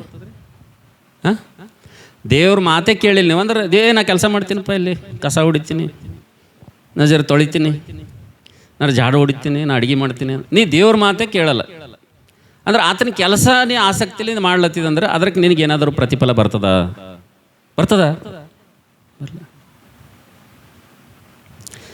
ಈಗ ನಮಗೆ ಹೆಂಗಲ್ಲತ್ತದಂದ್ರೆ, ಈ ದೇವ್ರ ಮಾತುಗಳು ಹೆಂಗಲ್ಲತ್ತವಂದ್ರೆ ನಮಗೆ ಇವು ಪಾಸ್ಟ್ರ್ ಒಂದು ಹೇಳ್ತಾರ, ನಾವೊಂದು ತಿಳ್ಕೊಲತ್ತಿದ್ದೇವೆ. ಪಾಸ್ಟ್ರ್ ಒಂದು ಭಾರ ಇಟ್ಕೊಂಡು ಹೇಳ್ತಾನೆ, ಈಗ ನಮಗೆ ಬೇರೆ ರೀತಿಯಿಂದ ಅರ್ಥ ಆಗ್ಲತ್ತವ. ಹೆಂಗೆ ಅರ್ಥ ಆಗ್ಲತ್ತವ ಅಂದ್ರೆ ನಿಮ್ಗೆ ತಿಳಿಯಂಗೆ ಹೇಳ್ತೀನಿ. ಇತ್ತೀಚೆಗೆ ಸ್ತ್ರೀಯರ ಬಗ್ಗೆ ಭಾಳ ಪುಸ್ತಕಗಳು ಬರ್ದಾರ್ರಿ. ಸ್ತ್ರೀ ಶಕ್ತಿ ಬಗ್ಗೆ, ಮಹಿಳಾ ಮಂಡಳದ ಬಗ್ಗೆ, ಸ್ತ್ರೀಯರ ಶೋಷಣೆ ಬಗ್ಗೆ, ಪುರುಷರಿಗಿಂತಲೂ ಸ್ತ್ರೀಯರು ಯಾವ ಮಾತಿನಲ್ಲಿ ಕಡಿಮೆ ಇಲ್ಲ, ಪುರುಷರಿಗೆ ಎಲ್ಲ ಭಾಗದಲ್ಲಿ ಸ್ತ್ರೀಯು ಸಮಾನಳು ಅಂತೇಳಿ ಬೇಕಾದಷ್ಟು ಹೋರಾಟಗಳು ಇವತ್ತು ನಾವು ನೋಡ್ತಾ ಇದ್ದೀವಿ. ನಾವು ಇವತ್ತು ಪೂರ್ತಿ ಒಂದು ಲೆವೆಲ್ ಹೆಂಗೆ ಬಂದಂದರೆ, ಪುರುಷನಿಗೆ ಸ್ತ್ರೀಯು ಸರಿ ಸಮಾನ ಅಂತಕ್ಕಂಥ ಒಂದು ವಾದ ಎಲ್ಲ ಕಡೆಗೆ ಬಂದುಬಿಟ್ಟಿದೆ. ಇವತ್ತು ಕಾನೂನಲ್ಲಿ ಕೂಡ ಏನಾಗಿದೆ, ಹಿಂದೆ ಆಸ್ತಿಯಲ್ಲಿ ಪಾಲಿರಲಿಲ್ಲ, ಈಗ ಕಾನೂನಲ್ಲಿ ಕೂಡ ತಿದ್ದುಪಡಿ ತಂದರಲ್ರಿ. ಹೆಣ್ಮಕ್ಳಿಗೆ ಏನು ಮಾಡಬೇಕು? ತಂದೆ ಭಾಗದಲ್ಲಿ ಆಸ್ತಿ ಹಂಚಿಕೆ ಮಾಡ್ಬೇಕಂತೇಳಿ ಕಾನೂನಿನಲ್ಲಿ ಕೂಡ ಏನಾಗಿದೆ ಅಂದರೆ ತಿದ್ದುಪಡಿ ತಂದುಬಿಟ್ಟಿದೆ. ಕಾರಣ ಏನಪ್ಪ ಅಂದರೆ, ಇದು ಮಹಿಳೆಯರು, ಸ್ತ್ರೀ ಶಕ್ತಿ, ಮಹಿಳಾ ಮಂಡಳದವರೆಲ್ಲರೂ ಕೂಡಿ ಅವ್ರು ಒಗ್ಗಟ್ಟಾಗಿ ಬಹಳ ಒಂದು ಹೋರಾಟ ಮಾಡಿದ್ದರಿಂದ ಏನಾಗಿದೆ ಅಂದರೆ ಸ್ವಲ್ಪ ಬದಲಾವಣೆ ಬಂದಿದೆ. ಸ್ತ್ರೀಯರು ನಾವು ಕೂಡ ಪುರುಷರಿಗೇನು ಕಡಿಮೆ ಇಲ್ಲ, ನಾವೆಲ್ಲ ಕೂಡ ಸಮಾನರು ಅಂತಕ್ಕಂಥ ಭಾವನೆ ಬಂದಿದೆ. ಸೊ ಇವತ್ತು ದೇವ್ರ ಸನ್ನಿಧಿಯಲ್ಲೂ ಕೂಡ ಅದೇ ಆಗ್ತದೆ, ದೇವ್ರ ಮಂದಿರದಲ್ಲೂ ಕೂಡ ಅದೇ ಆಗ್ತದೆ. ಲೋಕದಲ್ಲಿ ಹೆಂಗೆ ಒಂದು ಸಲ ಒಬ್ಬರು ಮಹಿಳಾ ಮಂಡಳ ಸದಸ್ಯರು, ಜಿಲ್ಲಾ ಅಧ್ಯಕ್ಷರು ಒಂದು ಸಲ ಪ್ರಸಂಗ ಮಾಡ್ತಾ ಇದ್ರಂತೆ, ಮಹಿಳೆಯರು ಯಾವುದರಲ್ಲಿ ಕಡಿಮೆ ಇಲ್ಲ, ಮಹಿಳೆಯರು ಪುರುಷರಿಗಿಂತಲೂ ಯಾವುದೇ ಕಡಿಮೆ ಇಲ್ಲ, ಮಹಿಳೆ ಅಬಲೆಯಲ್ಲ, ಮಹಿಳೆ ಆಕೆ ಯಾವುದರಲ್ಲಿ ಕಡಿಮೆ ಇಲ್ಲ, ಮಹಿಳೆ ಎಲ್ಲದರಲ್ಲಿ ಸರಿಸಮಾನ ಅಂಥೇಳಿ ಅವರು ಸಾರ್ವಜನಿಕವಾಗಿ ಸ್ಪೀಚ್ ಮಾಡುವಾಗ, ಭಾಷಣ ಮಾಡುವಾಗ ಒಬ್ಬ ಸುಂದರವಾದಂಥ ಯವನಸ್ಥ ಹುಡುಗಿ, ಓದು ಬರೆದಂಥ ಹುಡುಗಿ ಏನು ಮಾಡ್ದಾನಂದರೆ ಆ ಸ್ಪೀಚಿಗೆ ತುಂಬ ಆಕರ್ಷಣೆ ಆದಳಂತ. ಅಯ್ಯೋ, ಸ್ತ್ರೀಯರ ಬಗ್ಗೆ ಏನು ಸ್ಪೀಚ್ ಕೊಡ್ಲತ್ತಾರೆ ಇವರು, ಸ್ತ್ರೀಯರ ಬಗ್ಗೆ, ಸ್ತ್ರೀ ಶಕ್ತಿ ಬಗ್ಗೆ, ಸ್ತ್ರೀಯರಲ್ಲಿ ಅಡಗಿರುವಂಥ ಶಕ್ತಿ ಬಗ್ಗೆ ಏನು ಮಾತಾಡ್ತಾ ಇದ್ದಾರೆ ಇವರು ಅಂಥೇಳಿ ತುಂಬ ಹುಡುಗಿ ಇನ್ಸ್ಪೈರ್ ಆಗಿ ಆಕರ್ಷಿತವಾಗಿ ಏನು ಮಾಡ್ತಾಳೆ ಅಂದರೆ, ಆ ಮಹಿಳಾ ಅಧ್ಯಕ್ಷ ಏನಿದಾರಲ್ಲ ಅವರು ಭಾಷಣ ಮುಗಿದ ಮೇಲೆ ಈ ಹುಡುಗಿ ಹೋಗಿ ಅವ್ರಿಗೆ ಕೇಳ್ತಾಳಂತ, ಮೇಡಮ್ ನಿಮ್ಮ ಸ್ಪೀಚ್ ಕೇಳಿದೆ, ನಾನು ನಿಮ್ಮ ಭಾಷಣ ಕೇಳಿದೆ, ನಾನು ತುಂಬ ಇನ್ಸ್ಪೈರ್ ಆಗಿದ್ದೀನಿ, ನಾನು ಅದು ತಡ್ಕೊಳಕ್ಕಾಗ್ತಾಯಿಲ್ಲ, ನಾನು ಕೂಡ ತುಂಬ ಡಿಗ್ರಿ ಮಾಡಿದ್ದೀನಿ, ಈಗ ಏನಾದರೂ ಒಂದು ಕೆಲಸ ಮಾಡ್ಬೇಕಂತೇಳಿ ಆಲೋಚನೆ ಇತ್ತು, ಆದರೆ ಇವತ್ತು ನಾನೊಂದು ತೀರ್ಮಾನ ಮಾಡಿದ್ದೇನೆ, ನಾನು ಏನಾದರೂ ಕೆಲಸ ಮಾಡಬೇಕಂದ್ರೆ ನಿಮ್ಮ ಜೊತೆ ಮಾಡಬೇಕು. ಸ್ತ್ರೀಯರ ಬಗ್ಗೆ ನಾನು ಪುರುಷರುಗಿಂತಲೂ ಸ್ತ್ರೀ ಎಷ್ಟು ಹೆಚ್ಚಿನವಳು, ಎಷ್ಟು ಸಾಮರ್ಥ್ಯ ಅಂತೇಳಿ ಯಾವ ರೀತಿ ನೀವು ಸ್ಪೀಚ್ ಕೊಟ್ರಲ್ಲ, ಅದ್ರ ಬಗ್ಗೆ ಹೆಚ್ಚಾಗಿ ನಾನು ಅಧ್ಯಯನ ಮಾಡಬೇಕಂದ್ರೆ ಇನ್ನೂ ನಿಮ್ಮ ಜೊತೆ ಕಲಿತು ನಾನು ಕೆಲಸ ಮಾಡಬೇಕಾಗ್ತದ, ಅದಕ್ಕೆ ನನಗೆ ನಿಮ್ಮ ಅಸ್ಟೆಂಟಾಗಿ ನನ್ನ ಕೆಲಸಕ್ಕೆ ತಗೋತೀರೇನಂತೆ ಆ ಹುಡುಗಿ ಕೇಳಿದಾಗ ಆ ಮಹಿಳಾ ಮಂಡಳದ ಅಧ್ಯಕ್ಷರು ಮೇಡಮ್ ಅವ್ರು ಏನಂತಂದರೆ, ಪರವಾಗಿಲ್ಲಮ್ಮ ನನ್ನ ಜೊತೆ ನೀನು ಕೆಲಸ ಮಾಡು ಅಂತೇಳಿ ಕರ್ಕೊಂಡು ಏನು ಮಾಡ್ತಾರಂದರೆ, ಎಲ್ಲೆಲ್ಲಿ ಮಹಿಳೆಯರ ಬಗ್ಗೆ, ಆ ಮಹಿಳೆಯರ ಮೇಲೆ ಆದಂಥ ಒಂದು ದೌರ್ಜನ್ಯದ ಬಗ್ಗೆ, ಆ ಮಹಿಳೆಯರ ಎಲ್ಲೆಲ್ಲಿ ಅವರು ತಿರಸ್ಕರಿಸಲ್ಪಟ್ಟಿದವರೆಲ್ಲರ ಆ ಒಂದು ಸ್ಪೀಚ್ಗಳಲ್ಲಿ ಹೋಗುವಂಥ ಸಂದರ್ಭದಲ್ಲಿ, ಎಲ್ಲ ಭಾಷಣಗಳು ಹೋಗುವಂಥ ಸಂದರ್ಭದಲ್ಲಿ ಈ ಹುಡುಗಿಯನ್ನು ಅವರು ಅಸ್ಟೆಂಟಾಗಿ ಕರ್ಕೊಂಡು ಹೋಗ್ತಾಯಿದ್ರು. ಹೋದಂಥ ಸಂದರ್ಭದಲ್ಲಿ ಈ ಅಸ್ಟೆಂಟಾಗಿ ಹೋದಂಥ ಯವನಸ್ಥ ಹುಡುಗಿ ಏನು ಮಾಡಿದಳು ಅಂದರೆ, ಮಹಿಳೆಯರು ಯಾವುದರಲ್ಲಿ ಕಡಿಮೆ ಇಲ್ಲ, ಮಹಿಳೆಯರು ಪುರುಷರಿಗಿಂತಲೂ ಯಾವುದರಲ್ಲಿ ಕಡಿಮೆ ಇಲ್ಲ. ಹೋದಲ್ಲೆಲ್ಲ ಸ್ಥಳಗಳಲ್ಲಿ ಮಹಿಳೆಯರ ಕುರಿತು, ಮಹಿಳೆಯರ ಶಕ್ತಿ ಕುರಿತು, ಮಹಿಳಾ ಶಕ್ತಿ ಕುರಿತು, ಸ್ತ್ರೀ ಶಕ್ತಿ ಕುರಿತು ಎಂಥ ಆಘಾತವಂತ ಶಕ್ತಿ ಸ್ತ್ರೀಯಲ್ಲಿ ಅಡಗಿದೆ ಅಂತೇಳಿ ಇದು ಪ್ರತಿ ಮೀಟಿಂಗ್ನಲ್ಲಿ, ಪ್ರತಿ ಸ್ಪೀಚ್ನಲ್ಲಿ, ಪ್ರತಿ ಭಾಷಣದಲ್ಲಿ ಕೇಳಿ ಕೇಳಿ ಕೇಳಿ ಕೇಳಿ ಕೇಳಿ ಏನಾಗ್ತದಪ್ಪ ಅಂತಂದರೆ ಆಕೆ ತುಂಬ ಇನ್ಸ್ಪೈರ್ ಆಗಿ ಏನಾಗ್ತಾರೆ ಅಂದರೆ, ಮೇಡಮ್ ನಾ ನಿಮ್ಮ ಜೊತೆನೇ ಇರ್ತೀನಿ, ನಿಮ್ಮ ಮನೆಗೆ ಕೆಲಸ ಮಾಡ್ತೀನಿ, ನಿಮ್ಮ ಜೊತೆನೇ ಇರ್ತೀನಿ, ಯಾಕಂದರೆ ನಿಮ್ಮ ಭಾಷಣ ಅಂದರೆ ನಮ್ಗೆ ತುಂಬ ಇಷ್ಟ ಅಂತೇಳಿ ಆಕೆ ಅಂತಾಳೆ. ಏನಿಲ್ಲಮ್ಮ, ನನಗೂ ಸ್ವಲ್ಪ ವಯಸ್ಸಾಗ್ತದೆ, ನನಗಿರ್ಲಕ್ಕೆ ಒಬ್ಬವನೇ ಮಗನ, ಅಮೇರಿಕಾದಲ್ಲಿ ಓದ್ತಾ ಇದ್ದೇನೆ, ನಾನು ಒಬ್ಬಳೇ ಇದ್ದೀನಿ, ನನ್ನ ಜೊತೆ ಜಾಯ್ನ್ ಆಗೆಂಬುದಾಗಿ ಮನೆಯಲ್ಲಿ ಇಟ್ಕೋತಾಳೆ. ಮನೆಯಲ್ಲಿ ಸಣ್ಣ ಪುಟ್ಟ ಕೆಲಸ ಕೂಡ ಮಾಡ್ತಾಳೆ. ಇದಾದ ಕೆಲವೇ ದಿನಗಳಲ್ಲಿ ಏನಾಗ್ತಂದರೆ ಈ ಮಹಿಳಾ ಮಂಡಳದ ಅಧ್ಯಕ್ಷ ಮೇಡಮ್ ಯಾರಿರ್ತಾರ ಅವರು ಒಂದು ಮಗ ಫಾರಿನ್ನಲ್ಲಿ ಓದ್ತಾ ಇರ್ತಾನೆ. ಆತನು ಓದಿ ಮುಗಿಸಿ ಆತನು ತನ್ನ ಕೋರ್ಸ್ ಕಂಪ್ಲೀಟ್ ಮಾಡಿ ಆತನು ಇಂಡಿಯಾಗೆ ಬಂದು ಮನೆಗೆ ಬರ್ತಾನೆ. ಮನೆಗೆ ಬಂದ ತಕ್ಷಣ ಮನೇಲಿ ನೋಡ್ತಾನೆ ಒಂದು ಸುಂದರವಾದಂಥ ಹುಡುಗಿ ಕಾಣ್ತಾನೆ. ಆತ ಫಾರಿನಿಂದ ಬಂದ ತಕ್ಷಣ ಮನೇಲಿ ಯಾವುದೋ ಒಬ್ಬ ಹೊಸ ಹುಡುಗಿ, ಭಾಳ ಸುಂದರವಾದಂಥ ಹುಡುಗಿ ಆತನಿಗೆ ಕಾಣ್ತಾಳೆ. ಕಾಣಿದ ಮೇಲೆ ಆತನು ಅವ್ರ ಮಮ್ಮಿ ಕೇಳ್ತಾನೆ, ಮಮ್ಮಿ ಈ ಹುಡುಗಿ ಯಾರು, ಇದು ನಮ್ದು ಯಾರಾದರೂ ದೂರದ ರಿಲೇಷನ್ ಅಂತ ಕೇಳ್ತಾನೆ. ಕೇಳಿದಾಗ ಆಕೆ ಹೇಳ್ತಾಳೆ, ಇಲ್ಲ ತಮ್ಮ ಮಗನೇ, ನನ್ನ ಭಾಷಣ ಕೇಳಿ ಕೇಳಿ ಆಕೆ ಇನ್ಸ್ಪೈರ್ ಆಗಿ ನಾನು ಅಸ್ಟೆಂಟಾಗಿ ಕೆಲಸ ಮಾಡ್ತಾ ಇದ್ದಾಳೆ ಅಂತೇಳಿ ಹೇಳಿದ ಮೇಲೆ ಆಕೆ ಇಲ್ಲೇ ನಮ್ಮ ಜೊತೆನೇ ಇರ್ತಾಳೆ ಅಂತಂದಾಗ ಕೆಲವು ದಿನ ಆದಮೇಲೆ ಆ ಹುಡುಗ ಅವ್ರ ಮಮ್ಮಿ ಹತ್ರ ಬಂದು ಒಂದು ಮಾತು ಹೇಳ್ತಾನೆ. ಏನು ಹೇಳ್ತಾನೆ ಗೊತ್ತದ್ರಿ, ಮಮ್ಮಿ ನೀ ಏನೋ ಅನ್ಕೊಳ್ಳೋ ಅಂದ್ರೆ ನಿನ್ಗೊಂದು ಮಾತು ಹೇಳ್ಬೇಕಂತೀನಿ ಅಂತಾನೆ. ಹೇಳಪ್ಪ ಮಗನೇ ಅಂತಾಳೆ. ನೀನು ಇರೋದೇ ನಾನು ಒಬ್ಬನೇ ಮಗ, ನೀನು ಹೇಳು ನಾನು ಕೇಳ್ತೀನಿ ಎಂಬುದಾಗ ಹೇಳಿದಾಗ, ಇಲ್ಲ ಮಮ್ಮಿ ಸುಮ್ಮನೆ ಆ ಕಡೆ ಈ ಕಡೆ ನೋಡೋದಕ್ಕೆ ನಮ್ಮ ಮನೇಲಿರುವಂಥ ಈ ಸುಂದರವಾದಂಥ ಹುಡುಗಿ ಇದಲ್ಲ, ಈಕೆನ ನಾನು ಮದುವೆ ಮಾಡ್ಕೋಬೇಕಂತ ಇದ್ದೀನಿ ಅಂತ ಕೇಳ್ತಾನೆ. ಆವಾಗ ಅವ್ರ ಅಮ್ಮಗೆ ತುಂಬ ಖುಷಿ ಆಗ್ತದೆ. ಮಗನೇ ತುಂಬ ಒಳ್ಳೆ ಆಲೋಚನೆ ಮಾಡಿದ್ದು ನೀನು, ಯಾಕಂದರೆ ನನಗೊಂದು ಭಯ ಇತ್ತು, ನೀನು ಅಮೆರಿಕದಲ್ಲಿದ್ದಾಗ ಅಲ್ಲಿ ಬಿಳಿ ಹುಡುಗಿಯನ್ನು ಮದುವೆ ಮಾಡ್ಕೊಂಡು ಬರ್ತೀನೋ, ಅಲ್ಲೇ ಮೆಚ್ಚಿ ಲವ್ ಮ್ಯಾರೇಜ್ ಮಾಡ್ಕೋತೇನೆ ಅಂತ ನನಗೊಂದು ಭಯ ಕಾಡ್ತಾಯಿತ್ತು. ಅದನ್ನು ಸೇಫಾಗಿ ಇಂಡಿಯಾಕ್ಕೆ ಬಂದು ನನ್ನ ಮನೆಗೆ ಬಂದು ಇಲ್ಲಿ ಅಪ್ಪಟ ಭಾರತ ದೇಶದ ಸುಂದರ ಯುವತಿಯನ್ನು ನೀನು ಪಸಂದ್ ಮಾಡಿದೆಯಲ್ಲ, ಹುಡುಗಿ ಭಾಳ ಚೆನ್ನಾಗಿದ್ದಾಳೆ, ಏನು ಅಭ್ಯಂತರ ಇಲ್ಲ, ಮದುವೆ ಮಾಡೋಣ ಎಂಬುದಾಗಿ ಹೇಳಿ ಭಾಳ ದೊಡ್ಡ ಒಂದು ಎಲ್ಲ ಸ್ತ್ರೀ ಶಕ್ತಿ ಸಂಘಗಳನ್ನು ಕರೆಸಿ, ಎಲ್ಲ ಮಹಿಳಾ ಮಂಡಳದ ಒಂದು ಸದಸ್ಯರನ್ನು ಕರೆಸಿ, ಎಲ್ಲ ಅಧ್ಯಕ್ಷರನ್ನು ಕರೆಸಿ ದೊಡ್ಡ ಒಂದು ಗ್ರ್ಯಾಂಡಾಗಿ ಮಗನ ಮದುವೆ ಆ ಹುಡುಗಿ ಜೊತೆ ಮಾಡಿ ಬಿಟ್ಬಿಡ್ತಾಳಕ್ಕೆ. ಮದುವೆ ಮಾಡಿದ್ಮೇಲೆ ಏನಾಗ್ತದಪ್ಪ ಅಂತಂದರೆ, ಫಸ್ಟ್ ಡೇ ಮದುವೆ ಆದಾಗ ಎಲ್ಲರೂ ಇರ್ತಾರೆ, ಅವ್ರವ್ರ ಸಂಬಂಧಿಕರು. ಆ ದಿವಸ ಸಾಯಂಕಾಲ ಎಲ್ಲರೂ ಮನೆಗೆ ಹೋಗ್ಬಿಡ್ತಾರೆ. ನೆಕ್ಸ್ಟ್ ನೈಟ್ ಮಲ್ಕೋತಾರೆ. ಬೆಳಗ್ಗೆ ಎದ್ದ ತಕ್ಷಣ ಫಸ್ಟ್ ಡೇ ಆವಾಗ ಈ ಹುಡುಗಿ ತನ್ನ ಗಂಡಗೆ ಹೇಳ್ತಾಳೆ. ಏನು ಹೇಳ್ತಾಳಪ್ಪ ಅಂತಂದರೆ, ನೋಡ್ರಿ ನಾವಿಬ್ಬರು ಹೊಸದಾಗಿ ಮದುವೆ ಆಗಿದ್ದೀವಿ,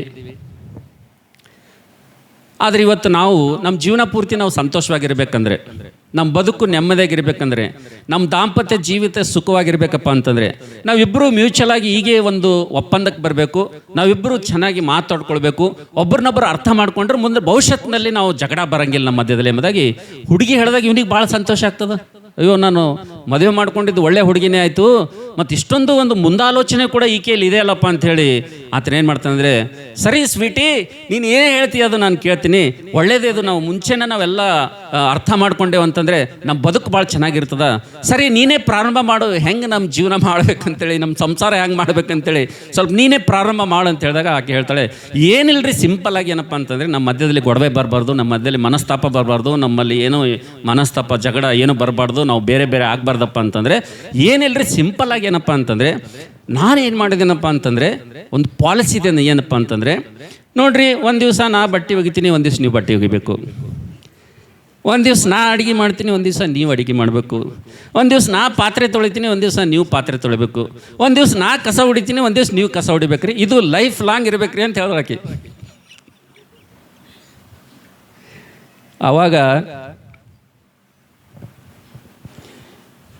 ತಾಯಿ ಏಸಿನ ಕೈಕೊಂಡು ಕುಂಟಿದ್ದೀನಿ ನನಗೆ, ನೀ ಯಾರಿದು ನಿನಗೆ ಸಾಲಿ ಕಲ್ಸ, ಯಾರ ನಿಮ್ಮ ಮಮ್ಮಿನೇ ಕಲ್ಸಾಳ ನನಗೆ, ಯಾರು ಕಲ್ಸಾರಿದು ಸಾಲಿ, ಈ ಸಾಲಿ ಎಲ್ಲಿ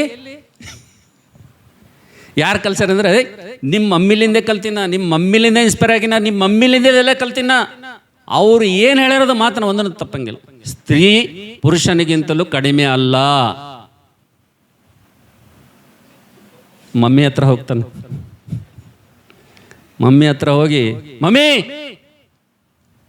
ಏನು ಮಗನೇ ಏನು ಹೇಳಿದಪ್ಪ ನಿನ್ನ ಸೊಸೆಗೆ, ಏನು ಹೇಳಿದ ಮಗನೇ, ನಾ ಏನು ಹೇಳಿದ, ಇಲ್ಲ, ಒಂದು ದಿವ್ಸ ಅಡುಗೆ ನಾ ಮಾಡ್ಬೇಕಂತ ಒಂದು ದಿವ್ಸ ಆಕೆ ಅಡುಗೆ ಮಾಡ್ತಾಳೆ, ಒಂದು ದಿವ್ಸ ನಾ ಕಸ ಹೊಡಿಬೇಕಂತ ಒಂದು ದಿವ್ಸ ಆಕೆ ಕಸ ಹೊಡಿತಾಳಂತ, ಒಂದು ದಿವ್ಸ ನಾ ಬಟ್ಟೆ ತೊಳಿಬೇಕಂತ ಒಂದು ದಿವ್ಸ ಆಕೆ ಬಟ್ಟೆ ತೊಳಿತಾಳಂತ. ನೀನೇ ಹೇಳಿದಂತಲ್ಲ ಮಮ್ಮಿ.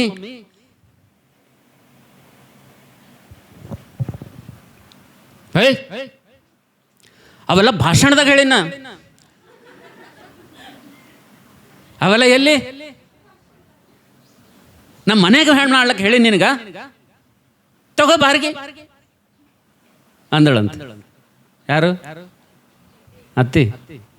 ಹಾಂ, ಹುಡುಗಿ ಇನ್ಸ್ಪೈರ್ ಹೆಂಗೆ ಹೇಳ್ರಿ ಹುಡುಗಿ, ಹೆಂಗೆ ತಯಾರಾಗಿ ಸ್ಪೀಚ್ ಕೇಳಿ ಸ್ತ್ರೀಯರ ಬಗ್ಗೆ ಪುರುಷರ ಬಗ್ಗೆ ಏನು ತಿಳ್ಕೊಂಡು ಹೇಳಕ್ಕೆ?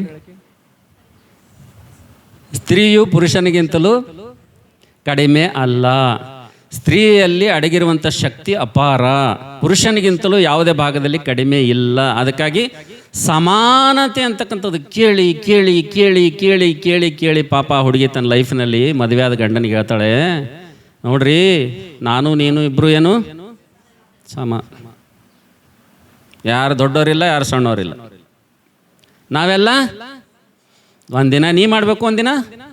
ಹಾಂ, ಹೆಂಗೆ ಅರ್ಥ ಐತ್ರಿ ಹುಡುಗಿ ಇದು?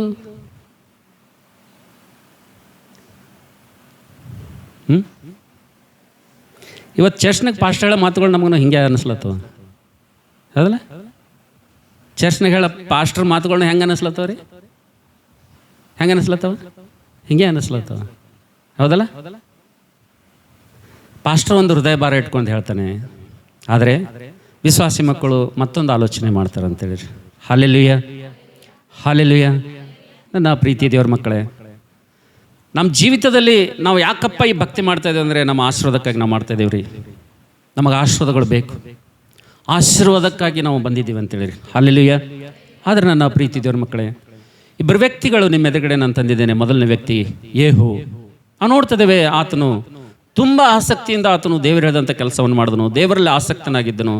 ಆದರೆ ದೇವರ ಮಾತುಗಳನ್ನು ಆತನ ಏನು ಮಾಡ್ತಾ ಇರಲಿಲ್ಲ, ಏನು ಮಾಡ್ತಾ ಇದ್ದಲ್ರಿ? ಹಾಗೆ ಇಲ್ಲಿ ಕೂತಿರುವಂಥ ನಿಮ್ಮ ಜೀವಿತದಲ್ಲಿ ಯಾರಾದರೂ ಹಾಗೆ ಒಂದು ವೇಳೆ ಇದ್ರಪ್ಪ ಅಂತಂದರೆ, ನಿಮ್ಮ ಜೀವಿತದಲ್ಲಿ ನೀವೆಲ್ಲ ಕೆಲಸ ಮಾಡ್ತಾಯಿದ್ದೀರಿ, ಬೆಜ್ಜನ್ ನಿಮ್ಮನ್ನು ನೋಡಿದಂಥವ್ರು ಆಶ್ಚರ್ಯ ಪಡ್ತಾ ಇರ್ಬೋದು. ನೀವು ಮಾಡುವಂಥ ಸೇವೆ, ನೀವು ಮಾಡುವಂಥ ತ್ಯಾಗ, ನೀವು ಮಾಡುವಂಥ ಸಮರ್ಪಣೆ, ನಿಮ್ಮ ಕ್ರಿಸ್ತಿಯ ಜೀವಿತ ನೋಡಿ ಬಹಳಷ್ಟು ಜನ ನಿಮಗೆ ಬೆನ್ನು ತಟ್ತಾ ಇರ್ಬೋದು ಹಿಂದ್ಗಡೆ, ನನಗೆ ಗೊತ್ತಿಲ್ಲ. ಬಟ್ ಆದರೆ ನಾನಿವತ್ತು ಒಬ್ಬ ದೇವರ ಸೇವಕನಾಗಿ, ಆತ್ಮ ಭರಿತಂಥ ವ್ಯಕ್ತಿಯಾಗಿ, ಪರಿಶುದ್ಧಾತ್ಮನ ಮೂಲಕವಾಗಿ ದೇವರ ಪಕ್ಷವಾಗಿ ನಿಮಗೊಂದು ಪ್ರಶ್ನೆ ಕೇಳಕ್ಕೆ ನಾನು ಇಷ್ಟಪಡ್ತೇನೆ.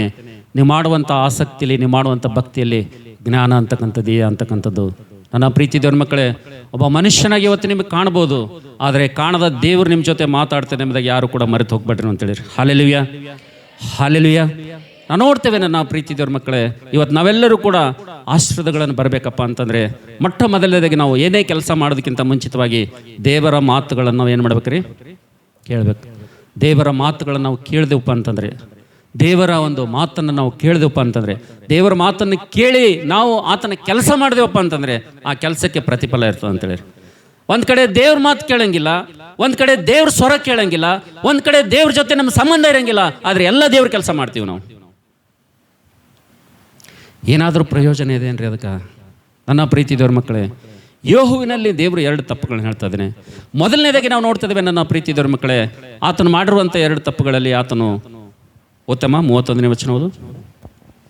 ಮೊದಲನೇ ತಪ್ಪು, ಆದರೆ ಅವನು ಇಸ್ರಾಯೇಲ್ ದೇವರಾದ ಯೆಹೋವನ ಧರ್ಮಶಾಸ್ತ್ರವನ್ನು ಪೂರ್ಣ ಮನಸ್ಸಿನಿಂದ ಕೈಗೊಳ್ಳುವುದಕ್ಕೆ ಪ್ರಯತ್ನಿಸಲಿಲ್ಲ.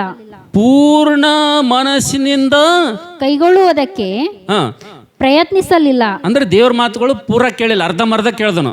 ಇನ್ನೊಂದೇನ್ ಮಾಡಿದನು? ಇನ್ನೊಂದು ಓದ ಮಾದ. ಇಸ್ರಾಯೇಲರನ್ನು ಪಾಪಕ್ಕೆ ಪ್ರೇರೇಪಿಸಿದ ಯಾರೊಬ್ಬಾಮನ ಮಾರ್ಗವನ್ನು ಬಿಡಲಿಲ್ಲ. ಅಂದ್ರೆ ಇನ್ನೊಂದೇನ್ ಮಾಡ್ದನಂದ್ರೆ ತನ್ನಲ್ಲಿರುವಂತ ಪಾಪದ ಕೃತ್ಯಗಳನ್ನು ಆತನು ಬಿಡಲಿಲ್ಲ ಅಂತ. ಹಲ್ಲೆಲೂಯಾ. ಎರಡು ಕೆಲಸ ಆತನು ಮಾಡ್ದನ್ರಿ. ಮೊದಲನೇದಾಗಿ ಏನ್ ಮಾಡಲಿಲ್ಲ ಆತನು? ದೇವರ ಮಾತನ್ನು ಕೇಳಲಿಲ್ಲ, ದೇವರ ವಾಕ್ಯವನ್ನು ಕೇಳಲಿಲ್ಲ, ದೇವರ ಸ್ವರವನ್ನು ಕೇಳಿಲ್ಲ, ದೇವ್ರ ಜೊತೆ ಯಾವುದೋ ಸಂಬಂಧ ಇಟ್ಕೊಳ್ಳಿಲ್ಲ. ಅದ್ರ ಕೆಲಸದಲ್ಲಿ ಮಾತ್ರ ತುಂಬಾ ಆಸಕ್ತಿ ಇದ್ನ ಆತನ ಕೆಲಸ ಮಾಡ್ತಾ ಇದ್ದನು. ಇದು ಮೊದಲನೇ ತಪ್ಪು, ದೇವ್ರ ಮಾತನ್ನು ಕೇಳಲಾರ್ದೆ.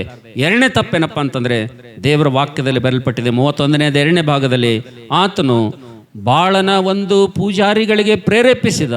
ಬಾಳ ದೇವರನ್ನು ಸೇವಿಸಲು ಯರೊಬ್ಬಾಮನು ಆತನು ಯಾವ ರೀತಿ ಅತ್ಯಾಸಕ್ತಿ ಉಳ್ಳವನಾಗಿದ್ದನೋ ಅವನನ್ನು ಹಿಂಬಾಲಿಸುವುದು, ಆ ಕೆಲಸವನ್ನು, ಆ ಪಾಪವನ್ನು ಈತನು ಬಿಡಲೇ ಇಲ್ಲ ಎಂಬುದಾಗಿ ನೋಡ್ತದೇವೆ ಅಂತೇಳಿರಿ. ಹಲ್ಲೆಲೂಯಾ. ಏನು ಪ್ರಯೋಜನ ರೀ ಭಕ್ತಿ ಮಾಡಿ, ಕೆಲಸ ಮಾಡಿ ಏನು ಪ್ರಯೋಜನ ಹೇಳ್ರಿ?